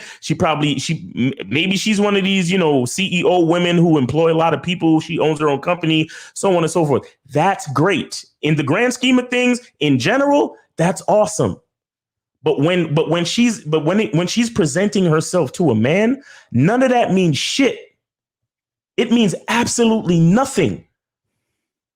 Because until that company begins to benefit me, until all of those employees begin to benefit me, until she herself begin to take time to, like I said, make the bed, fit the top sheet, the bottom sheet, and all the sheets and the meals and the this and the that, and everything that I need her to do, she's not special. She can be special to herself. She can be fulfilling a lot of ego projects. Shout out to Kevin Samuels. He says, a lot of these women, when they're on their careers and they're trying to do all these things and buying a house and buying a car all on their own, and they can do bad all by themselves, it's really just ego projects, because that's the only thing that they're really fulfilling, their ego. But without a man and children in their life, at the end of the day, it's like, what's the point? You get what I'm saying? Nice. What did you really fulfill your natural purpose? Like, what's a woman's natural purpose? She's supposed to take a man's seed and enhance it and bring forth the human. That's her true natural purpose. If a woman doesn't do that, there's something missing, whether she wants to acknowledge it or not. You understand? And in the same vein, if you're a man and you're not leading, and you don't know your own value within a situation, especially dealing with a female, whether you know it or not, you're fucking up. Period. Facts. Based on nature, you're not reaching your potential.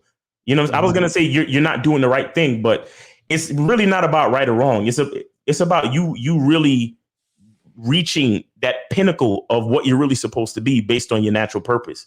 You understand what I'm saying? Which is to implant the seed, which is to lead, which is to protect and create structures and make this world exactly what it is. So women and children, they have the fucking freedom to complain. You understand what I'm saying? They have the fucking freedom to, Dad, I hate you. And for your girl to, you know what I'm saying? Talk about, oh my God, do I really have to change the bottom sheet? Like, bitch, I created the factory that stitched all of them sheets together. You understand? I created the factory that made the mattress. You know what I'm saying? I did all that shit. So make the bed. Yes, make the bed and do everything I asked you to do. Okay. All right. Yes, Daddy. Sorry. Right. You understand what I'm saying? But again, that all comes from our leadership, man. I don't know if we're gonna get to calls because it's been an hour and a half already, and we just been spitting that fucking game. And ain't calling. You want to do like what another half hour? Yeah, sure, we can do that. Or 20 minutes. All right, look. Yep. So in the meantime, guys, if y'all want to call in, y'all could call in. The call-in number 516-387-1224, or you could put a question in the chat. Just put a Q in the chat, and then we'll get to it. But is anything else you want to say? Yeah, well, I guess there's one question that somebody asked, who's KZ95. He said, Miles, do you think there's some truth about attachment styles based on upbringing? For example, security bonding, trauma bonding, etc. I don't understand that. I don't understand that question. Do you understand it? Trauma bonding based on the way you were raised? He's saying, do you think there's some truth about attachment styles based on upbringing? I don't know what that means. I mean, there's always some type of influence from the way you're raised. But again, not to say that stuff doesn't matter ultimately, but ultimately it doesn't matter. And the reason why it doesn't matter, right? It goes back to what I was saying before about not every woman is for you. Correct. Right? Because there's some women out there based on the way they was raised. Hopefully they haven't been through anything too traumatic. But sometimes you'll meet a woman that everything's cool on the first date. Everything, she's sexy, she's this, she's pretty. But maybe there was some trauma in her life. You understand? And ultimately, that's the reason why. Like, you ever met a chick? Everything's cool, yeah, and y'all fuck for like 2 months, and then, there's a time when y'all smash, everything's cool, and then you hit her up for the next date, and it's either a ghost or, I can't make it, or I'm not available, or whatever. And then, it's just like, all right, so hit me up when when your schedule frees up, and she never hits you up. That's just how the game goes sometimes. And the reason that is that, there are certain seasons in a person's life where they're available for you and they enjoy what you have to offer. And then at some point that season is over. Right. And you just have to kind of deal with it. And the reason why I bring it up is because women may have different ways that they were brought up. They may have different religious beliefs or different spiritual beliefs or whatever. But at the end of the day, if they're not on your page, it really doesn't matter. You understand? Which is why you have to play the numbers game, which is why you have to go out there and talk to different chicks and so on and so forth. Because like I said, you be with a chick and y'all smashing, it's been a month. Everything's cool. Every time you hit her up, she texts you back right away. Oh, meet me right away. Oh, come to my crib. I'm trying to right away. Everything's all good. But then all of a sudden, hey, meet me oh, sorry, I can't make it. And that's just how it goes. Simply because she was just there for that time and that's it. And there's nothing you can really do about it. So it's like having all these expectations based on pair bonding and all this different type of stuff, security bonding and this, that, and the third. I don't have time to worry about that. I don't give a shit about any of that. Exactly. The only thing I have time to worry about is a woman being cooperative and doing what I'm asking her to do, period. Yep. So I'm not, you see, and that's the thing, right? That right there, that question in itself, granted, it sounds like a sincere question and it sounds like a guy's trying to explore the different variables of what a woman might be going through. But at the end of the day, if I know who I am and what I want, does it really matter? No. It really doesn't matter. Yeah. Life is meaningless in general. The only thing that gives meaning are human beings. Like the color red, what gives meaning to the color red is humans that made the color red, right? And what does it look like? What does it smell like? Or what does it taste like or whatever? Like we are the ones that give meaning to everything in this world. So if you want to bring meaning to something, bring meaning to yourself.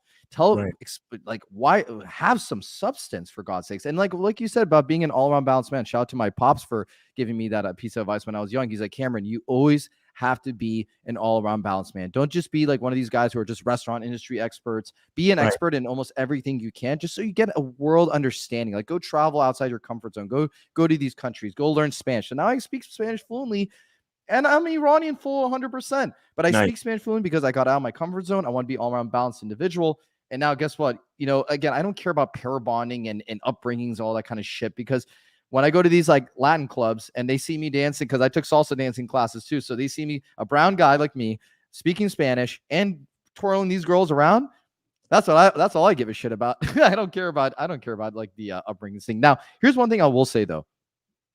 One of the girls that I'm seeing right now, she had a lot of trauma in her childhood, and this is the girl that says like my skin glows when I we penetrate and stuff. Mm-hmm. And one thing that she said, she's a healer, so she helps women in particular with like overcoming their childhood trauma or any kind of trauma that they went through. Mm-hmm. So she said, so how I knew that she, and this actually goes to someone's question. It says, how do I what are some quick, easy ways to vet a woman? Well, shout out to Big Baby JTV for asking that question. Here's one way to know. If a girl says something that I have worked on my trauma and worked on becoming a better version of myself, that's a great way for you to know this woman has substance, and she has thought-provoking question skills right there. So you can ask her a question, like you could be at a concert, and let's just say you guys are taking a break from the concert, you go get a beer, and you just say, hey, what do you think about the music that was being played? Do you feel like you got like a bit of a spiritual connection, or do you feel like you kind of elevated a little bit, or you feel some clarity into what this music that was being played? And she's like, yeah. And she goes into this whole thought-provoking conversation with you. There's other women that I've had these thought-provoking conversations with, and they can't even keep up with a guy like me. Right. That's not girlfriend material. But you know what I will do though is like I'll try to get her to that level. I'll do the best I can. So all these girls that are coming into my life, they're part of my rotation. This is no free ride. You don't just ride this dick just because it's like, it's good and thick and all that, and I know what I'm doing. This being a sex god, shout out to Sterling Cooper for making me more of a sex god. But, I became a sex god. So as part of the Grand Cam package, right? Not only are you getting this dick, but you're getting this leadership. You're getting a guy who with conviction. I'm going to go to the top. So that's one easy way to vet a woman is like, can she keep up with your conversation styles? Like, is she intelligent enough to keep up with it? I mean, maybe you don't like thought-provoking conversations. That's fine. But does she keep up with your style of communication? That's extremely important. That's definitely one way to find out if a quick, easy way to vet a woman. Okay, I just want to clarify something. What you said was pretty on point, but I just need to reframe it based on language, right? When we talk about vetting a woman, there's nothing quick about it. Now, if we are testing for compatibility and chemistry, that's cool. So like you had a conversation about the music and she gets into these deep philosophical conversations, then you understand that you have some type of compatibility when it comes to maybe energy and spirituality and the way you express yourself. That's cool. But the vetting process still has to be at least 12 to 18 months. You understand? The vetting process, there's still a minimum amount of time. There's nothing ever quick about vetting a woman. So his question says, what are some easy, quick ways to vet a woman? That doesn't make any sense. Now, if you're asking what are some easy, quick ways to figure out if I'm compatible or I have chemistry with a woman, then cool. But there's nothing quick about the vetting process. You understand? And a lot of times as men, we get excited because the vagina is good. She's saying everything we want. She's saying everything we want to hear. She's, every time we ask her to do something, she does it and it's all good and this, that, and the third. So we want to hurry up and make her our girlfriend now. Like, oh, let's just be in a relationship already because, of course there's the ego part. Well, I don't want you fucking nobody else and all of this dumb shit that guys be thinking. But listen, just to answer the question, compatibility and chemistry is different from actually vetting a woman. You understand? So be careful with that. The vetting process is a very long process. Matter of fact, even after you get with a chick, after the 12 to 18 months, you're still vetting her. You understand? Yes. Basically, you're always kind of vetting a woman. Always. You're always vetting a woman because different stimuli is reaching her from day to day. And when she decides to flip, she also always needs to be reminded that she can still lose her fucking position no matter how high up she gets. But go ahead. Yep. And you know what, Miles, it's really, it's kind of funny. So we're talking about, we always have to vet women. Wait, don't women shit test guys all the time to make sure we're on top of our shit and we're not some like we're all of a sudden strong and masculine and all of a sudden now we're weak? Don't they want to make sure that? So it's the same game that girls are playing on guys too. It's biology. It's nature. It's not a big freaking deal. You're supposed to embrace shit like this. So you want to go and answer that question first, Miles, and I'll go after you. It says, how do you find out if a bitch is crazy without going out on a date? Is there a fine bitch there was a fine bitch at my gym, and I just noticed she walks a little weird. She probably got piped down before she walked to the gym. That's probably why she walks a little weird. I mean, look, bro, if you me, I like dates. I like going out on dates. I actually do. I like chilling and going out someplace nice and having a dope conversation with a chick. It's just what I like to do. I don't take girls to restaurants until we start smashing. But I like going to nice bars and lounges and places that play nice music and live jazz and shit like that. That's what I like, me personally. So I'm always good with going out on a date to find out if a chick has a certain way about her, that she's on a certain level, that she's not crazy and shit like that. But I guess in any case, if she's at your gym, you have to have a conversation with her, bro. Or maybe do a FaceTime, if you're meeting her online or something like that. You have to have some type of face-to-face correspondence in some capacity. Like, I honestly don't believe in, just blindly. I mean, unless we're going to a hotel, like, or we're going in the bathroom or in the fitting room at the department store or some shit like that. Unless it's just like that, where the chemistry is crazy and we just want to smash and I could get it done safely. Unless it's like that, I have to kind of like put a woman through the paces. You know what I'm saying? Like, I have to know that you know how to show up someplace on time. You know what I'm saying? I have to know that you're respectable. I have to know that even the tone of your voice is feminine. Like, I have to know that you walk a certain way, you carry yourself a certain way. Like, I'm very like meticulous when it comes to certain things concerning a female, because I've already come to terms with the fact that not every woman is for me. You know what I'm saying? That's how I live my life. Like, and not every woman deserves me neither. You get what I'm saying? So, a date for me is like a fucking, it's like an obstacle course. And if she makes it through, then she could get access to the D. You feel me? Yep. It's an endless like compliance test to figure out whether she's on your team or not. Right. And we don't mean like compliance like these girls are slaves. Like, again, chill out, YouTube. We're saying this because, we are leading our relationships. So obviously it's the same thing. Like, if the girl's leading, we're complying with her. If we're leading, she's complying with us. So it's fair game. Now, regarding this question, so Chris the player, I love. Oh, can you go back to the question? Really sorry quick, about Miles? that. All good, brother. Let's see. Okay, so how do you find out she's crazy without going on a date? So listen, let's get granular with this question, Chris. When you've gone out to places before where a guy has approached you and you guys are talking and you're just like, hitting it off, like being cool buddy guys, like at the bar, right? If you feel a creepy, weird vibe about the guy, you just like, you end the conversation. Or if you feel any incompatibility with the guy, you just walk away. So if you're on a dating app, if you're flirting with her, and let's just say you have to recalibrate what you just said because it came off a little bit too harsh for her. Okay, so you dumb it down a little bit. You make it a little bit more soft, a little bit more like easygoing and laid back. And even then, after you start to build it up again, you give her that little, a little bit of that flirt again. If she's still giving you a hard time, she's incompatible. She's not, or we need to see some like evidence to see like how you're talking to the girl, to see if it's your fault, if it's her fault, or if it's for how the conversation is going. So crazy would be like, I don't know, like, is she, you got to be a little bit more detailed of certain things about what you consider crazy. Like, you got to dig into yourself. What is crazy for you? Because what's crazy for you may not be crazy for me. If a girl like dresses in a certain way, you might think this bitch is crazy. But if I think the way she dressed, I'm like, no, that's not crazy. I think that's freaking hot. Crazy sex is what's about to happen. Right.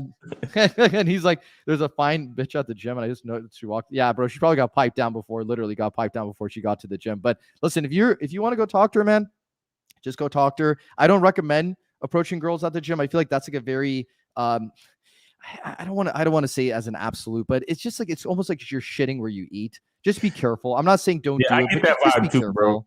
Yeah, I have a. It's funny. I have proof of this. My friend that's literally. I go to this gym in Los Angeles. That's a huge social influencer, like TikTok, YouTube stars. They all go to this gym, and this the owner of the gym is also a social media TikTok influencer, a YouTube guy himself. And you know, there's a lot of hot girls that go to this gym, like 21-year-olds, 19-year-olds that are smoking hot with tight, firm butts and everything, right? Tight stomachs and all that stuff. But my buddy has literally approached every single girl at the gym, every hot girl at the gym, and he has to leave now because he went to another gym because all these girls like either blew him off or they said like, no, I'm not interested, whatever it is, right? He didn't get any at that whole gym, but he still made the effort to try, but his game sucked. And now he has to go to a completely different gym, and now I can't work out with him because he did that. So, I wouldn't agree with it. I don't think but that's kind of corny. The fact that he went to another gym, though, I think that's kind of corny personally. Because I'm the type of dude, I could do that. I could try to holler at every chick in the gym. Every chick shut me down, and I'll be here just like I was yesterday because I don't give a fuck. But that's me. That's me personally. Yep, I agree. And Fluffy, to your comment, is Bradley Martin's gym? Yes, it is. It's zoo culture. Okay. Any more questions that we can answer on here? Let's see. I think he said, I'm the kind of guy that enjoys talking with people just to have people to hang out with on my free time. So what I'm trying to say is, how do I stop simps from fucking up my situation with women? Can I take on? Can you explain it to me? Because I'm not really getting it all the way. Yeah, you know what? Okay, so I'll say this. I remember I was dating this Latina girl. God, this girl was like a sex freak, a little bit too much for me. But this is when I didn't have as much game back then, so I could have controlled it, but I just didn't know what I was doing. And I got annoyed of it, and I told her like, leave me alone. You're way too much. Like you want to have sex like literally every single second of the day, and you're touching my dick like everywhere we go. Like leave me alone, right? Like just go away. And she hated me for that, and she like blocked me. Wow. But it's funny, like this girl, I remember her and I, we were at a rooftop bar in Venice Beach. And I remember there's this, it was just me and her chilling like by this corner of the rooftop bar. And then this guy like was near us. And I like to talk to everybody. I don't want to talk only to my girlfriend or my date. I want to talk to everybody. I'm a social guy. And this guy was there and he gave me this really creepy, off-putting vibes about him. And even I looked at my girl and she's kind of like looked at me like, please save me. This guy's fucking weird. So what I did is I immediately I said, hey man, it was a pleasure speaking to you. Hope you enjoy the rest of your afternoon. And we just walked away. Simple as that. And I'll give one more story and I'll pass it off to you, Miles, in just a moment. At my restaurant, literally, this happened yesterday. So slow day on Labor Day. It's this really bomb ass looking white chick with her boyfriend. Looked like her boyfriend. It's like a Middle Eastern looking dude. And these couple, they're sitting in one of my booths. And I see this like guy who's like very into meditation. He has like the turban or whatever. I'm not saying like his race or anything, but I don't even know what he was, but he's like very into meditation. You can just tell the way he looks, very spiritual and all that kind of stuff. So he comes into the store and he comes into my restaurant like back and forth multiple times. And he's holding like a pamphlet. And I'm like, what the fuck is this guy doing? And I'm like sweeping around in my restaurant. See, even business owners like me, I sweep and do my shit. That's the kind of guy I am. I make sure everything is fucking spotless on my place. So anyway, I'm sweeping, I'm doing everything. And I see this guy go up to the white girl and to the boyfriend of this white girl, and he starts talking. Now, what I do is this: rather than immediately being a Captain Save-A-Ho and be like, "Hey, is there anything going wrong here? I just want to make sure everything's okay," right? Instead, I study the situation. Right. I keep my distance from the table. I'm sitting, I'm standing by our salsa bar, and I'm holding my broom and I'm holding the fucking, thing that the dustbin or whatever the fuck it's called. I'm holding those two things together and I'm watching the girl's body language. I'm watching her eyes. And she can see the logo of my uniform is right there. So she knows I work there and I'm not just staring at her just like a weirdo creep. And I see immediately that her man is she didn't trust her man enough to handle the situation. She looked eyes locked down with me. And she literally was like this. She's like, she said that. And immediately I go up to the guy and I'm like, hey man, thank you so much. And I'm being polite to the guy, to the simp or to the solicitor. So hey man, I appreciate it. Thank you very much. But unless you're a customer, please do not solicit into the restaurant. Just, don't even solicit in the restaurant. Just be a paid customer. But none of these people want to be disturbed right now. They just want to eat their food. Thank you. And the guy was being very polite and very nice. He wasn't being disrespectful or being rude. So shout out to that guy for that. Right. And he walked away. And then the girl thanked me. I'm not joking. 3 freaking times. 3 times. Could her man do that? Nope. Because she didn't thank her man. She thanked me. I had to step in and do that. And I'm like thinking, dude, this guy, and the guy looked like such a nice person. He looked like this guy's tall, by the way, for all the ones who are money and status, right? This guy was freaking tall. He was like 6'3". I'm 5'9". Okay. I'm not even as good looking as that dude was. Okay. That's my opinion. This guy's better looking than me, and I handled it better than he did because why? Because I'm a freaking man. Right. And I don't let any simps fuck up my situation. I don't let bad people fuck up my situation. The moment I see bad friends, bad girls, bad guys, I remove myself out of the situation. And shout out to EO for this. He said this one time that it's not worth getting in trouble over a girl or going to jail over a girl. I remove myself out of stupid situations like that. I'm 31 years old. I don't have fucking time for a fight. I don't have time for something stupid and ridiculous. I'm getting myself out of it. And if my best belief, if I'm with my girlfriend or my date and some simp approaches her, I'm actually curious to see how well he's doing. So I'll literally put my arm around my girl, like, hey, what's up, man? How are you doing? And then the guy just gets all like, or he's going to be like, hey, man, I'm good. My name is Bobby. Nice to meet you. And I'm like, oh, nice to meet you, Bobby. So what's going on? He's like, oh, I saw your girl. She was by herself. And, I didn't know you're with her. I'll leave you guys alone. Have a good night. Right? That's how I would have handled the situation if I was like the other guy, because that's happened multiple times. I approach women and the girls, for some reason, entertain a conversation with me. Meaning they're not getting piped down well by that guy. So they want to get entertained by a guy who has masculine, big dick energy. So I literally said, hey, you know what, man? I honestly approached your woman because I thought she was by herself, but you're honest. I can see you're with her. So you guys have a great night and take care. And I walk away. That's how I handle that shit. I guess that's why I don't really understand the question, because I don't, you know what it is with me? I'm at a point in my life where I don't have a big circle of friends. Like the actual friends that I have, I could literally count on one hand. And I don't find myself in situations where like low energy or low confident people don't ever want to be around me. Facts. Because low confident people automatically think I'm either too confident or arrogant. So therefore, it's like I have it's like I'm a skunk and my fucking musk keeps them the fuck away from me. I don't this type of problem I really don't have. When I was younger, I used to always get into it with certain type of simp people and shit like that because I didn't understand what I was doing. But again, so to answer the question is, how do I stop simps? The way that you really do that is to find out more about who you are. You understand? The more you find out about who you are, trust me, it doesn't seem like it. It's gonna be almost magical.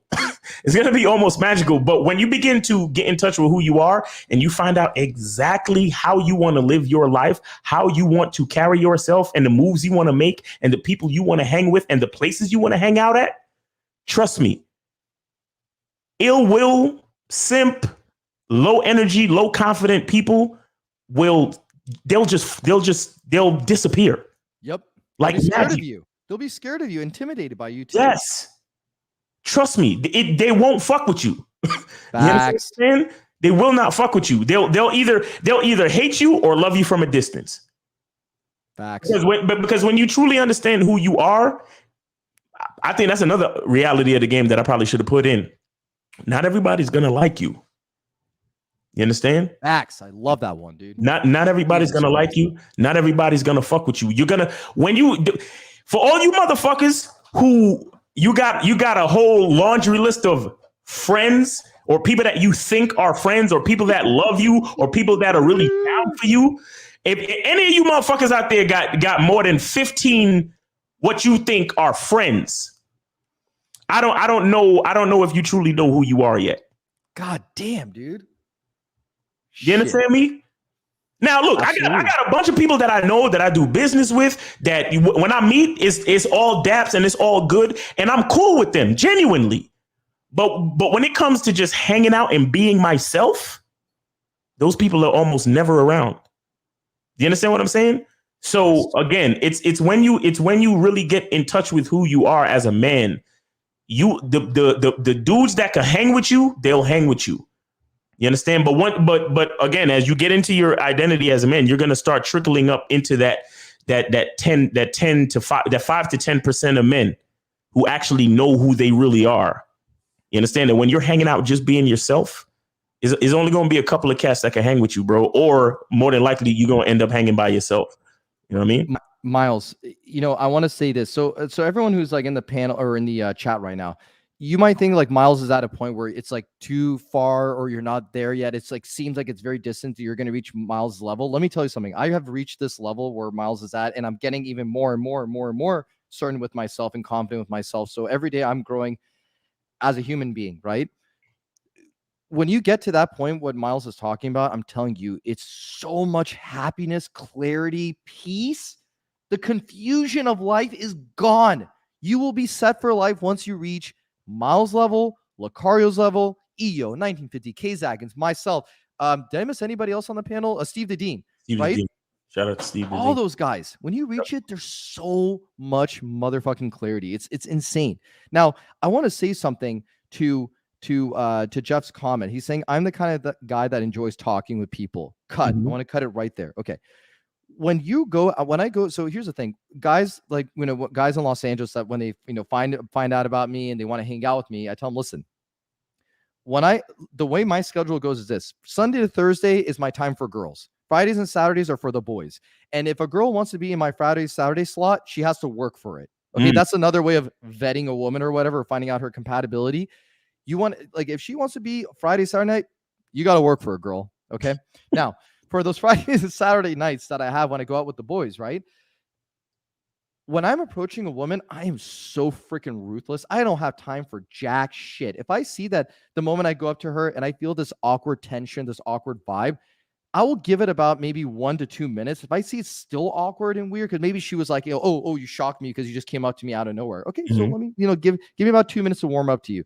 And if she still is not comfortable with me, if she's not letting me be sexual with her, she's not laughing at my jokes or whatever, I immediately walk away. Because here's the mentality, how I'm tying into to Jeff's comment. I'm the kind of guy that enjoys talking with people. Cut. So when I approach a girl and I approach a guy, approaching women for the sex, and when I approach guys, I want to say, hey, dude, is this guy, like, I feel something about this guy's a cool vibe. And I might even buy a shot for him because he threw me on some game about, like, let's say about YouTube or about, like, just going out in Los Angeles. And now I have a connection to get into a prestigious exclusive club or something like that. Right. Right. So when I'm talking to people, I want to find out, are you fitting into my lifestyle? Are you fitting into my story? Are you fitting into the life that I want to create? Like, if you are, and that's why I had to recently cut off a lot of my friends, Miles. And you said, like, if you're one of these dudes that has like 30 friends or 40, 50 friends or something like that, like, are you really in tune with yourself? Are you really centered with yourself? And the answer is no, because I grew up with a handful of these Persian guys. Like in our culture, like, we like to, hang out with other Persian guys. It's very normal growing up, and like the mothers and each other's mothers, they all know each other, all that kind of stuff. So I remember that throughout life, I was passive. There was a lot of passive aggressiveness against me in high school, starting from one guy. And then it got to the point where I remember I was on a Korean barbecue, Miles, with like 3 other guys. I went to so we want to do split checks, like four-way split check at Korean barbecue in Koreatown. I went to the bathroom because I'm thinking everything's under control. I come back, and guess what happens? All these dudes I was with, they thought it was funny because they thought it was funny to put the whole check under my credit card when I was not present in front of them. So you know why they did that? Not because they're like, oh, let's make fun of Cameron. They did that because the server came up and said, oh, I'm sorry, we cannot do a 4-way split check. You have to pay with one credit card. Right. Which is a bunch of bullshit, because I work in the restaurant industry. That's a bunch of crap. They're just being lazy. So when that happened, I come back and they're like, and I'm like, what's so funny? And I'm like, why does my card say like $200? Right. And he said, oh, it's because, the lady said we couldn't split the check, so we had to put it all on your card. I'm like, wait, you didn't ask my permission? Right. Like, if you would have asked my permission, I would have probably been cool with it. But now you guys are just jerking me around like this. Right. So the whole night, my night is ruined. And I obviously allow that to happen. But I was like, dude, what the fuck? Like, I want my money. Split the fucking money. And I don't think Venmo was big back then. So we had to go to the bank. We had to go to the ATM. And I forced all of them, like, go to the ATM. And they're like, dude, you're rich. And I remember one of these guys was a Persian immigrant, so from Iran. He's like, bro, you have everything you want. You have the restaurant business. You live in a nice part of Los Angeles under your parents' roof. So why is it such a big deal? I'm like, you fucking moron. It's not about my upbringing or anything like that. God, these guys are so stupid. So then it got to the point where it just, Miles, I had so many months where once I started doing content creation, they started making fun of my story. So if I had a story of Miles and I posing together for a thumbnail, they would clown me for that. They would grab the story, share it into the group chat, and say, this is so gay, man. Why do you need a dating coach? Or why do you need to talk about game? What the fuck is game? Game is what? Manipulation, blah, blah, blah, blah, blah. And guess what? My 31st birthday, none of those motherfuckers did come except one of them who actually respects me. And I respect him. But everybody else, they are not part. Listen, I'm telling you guys right now, look into your circles. I promise you, there's been low-key bullying, passive-aggressive behavior, and your ass wants to put your finger on it, but you don't know how to do it, and you don't have enough self-respect. You don't have enough self-worth. So that's why you got to join the Bad Boy membership. You got to call into these shows. I don't know why nobody's calling into the show right now. We spat. Yeah, we just spat so much freaking game. But honestly, sometimes that's why they don't call, because they just want to listen to the game. Respect. Yeah. Okay. Fair enough. Respect to everybody in the chat, not hating on anybody in the chat. Thank you. God bless all you guys for providing comments and helping me. Like, I'm a recent graduate of like being someone of game, right? I'm a recent graduate, and I got to say, like, to get to this point, guys, it's possible. I promise you, you will get there. Just do the work. And shit, man, I got, like I said, I'm very proud of where I am now, and I'm able to cut off even family members. God, I love my family members so much, but they even one of my uncles told me, Cam, I love you so much as a person, but I cannot, I don't understand your message. I don't believe in your message. So I had to unfollow you on Instagram for that reason. And I said, listen, uncle, I respect that. I still love you. And when I see you, I'm still going to give you a big hug. Yeah, it's all We're good. all good. We're Gucci, baby. Right. That's facts, man. That's facts. And I spoke about that before. I was like, yo, if you going out cruising for chicks, I mean, if you're going out with your boys, then go out with your boys, whatever, right? Like I said, I don't have that many boys to begin with, so that don't happen with me. It's just a few friends. Only guys that, and here's the thing, Miles, before really quick to cut you off. Sorry to do that. I just have to say this. I only like to go out with guys that want to be good with game. Like my boy, by the way, who I mentioned, who went to the gym multiple times, he's called into you and Lucaria's show. Okay. And I've pushed him towards you guys multiple freaking times. Right. And now this guy has, thanks to my advice and thanks to your guys' advice, essentially as well, is that this girl, this bomb-ass Latina chick, bought my friend like a bar, like a nice, good fashion bar of soap, like in this nice, like it looks like it came from Bed and Body Works or Bath and Body Works, whatever the fuck it's called. Right. And it like came in this nice like wood looking crate with like little confetti shit in there, and there's like bar of soap, there's like cologne, and there's all this stuff. And he's filming, literally, he has his phone right here. And he's like, hey Cam, guess what? This is me and my girl right here. Let me show you. And he's like filmed her, and he's like, she just bought this gift for me. Check it out. And that's confidence of him literally filming a video in front of his girl. Nice. Thanks to my message, which is essentially the game, which is what Ricardo talks about, Steve the Miles, and everybody. Right. Nah, facts. I was just gonna say that, I'm not saying if you do have a bunch of friends, then that's cool.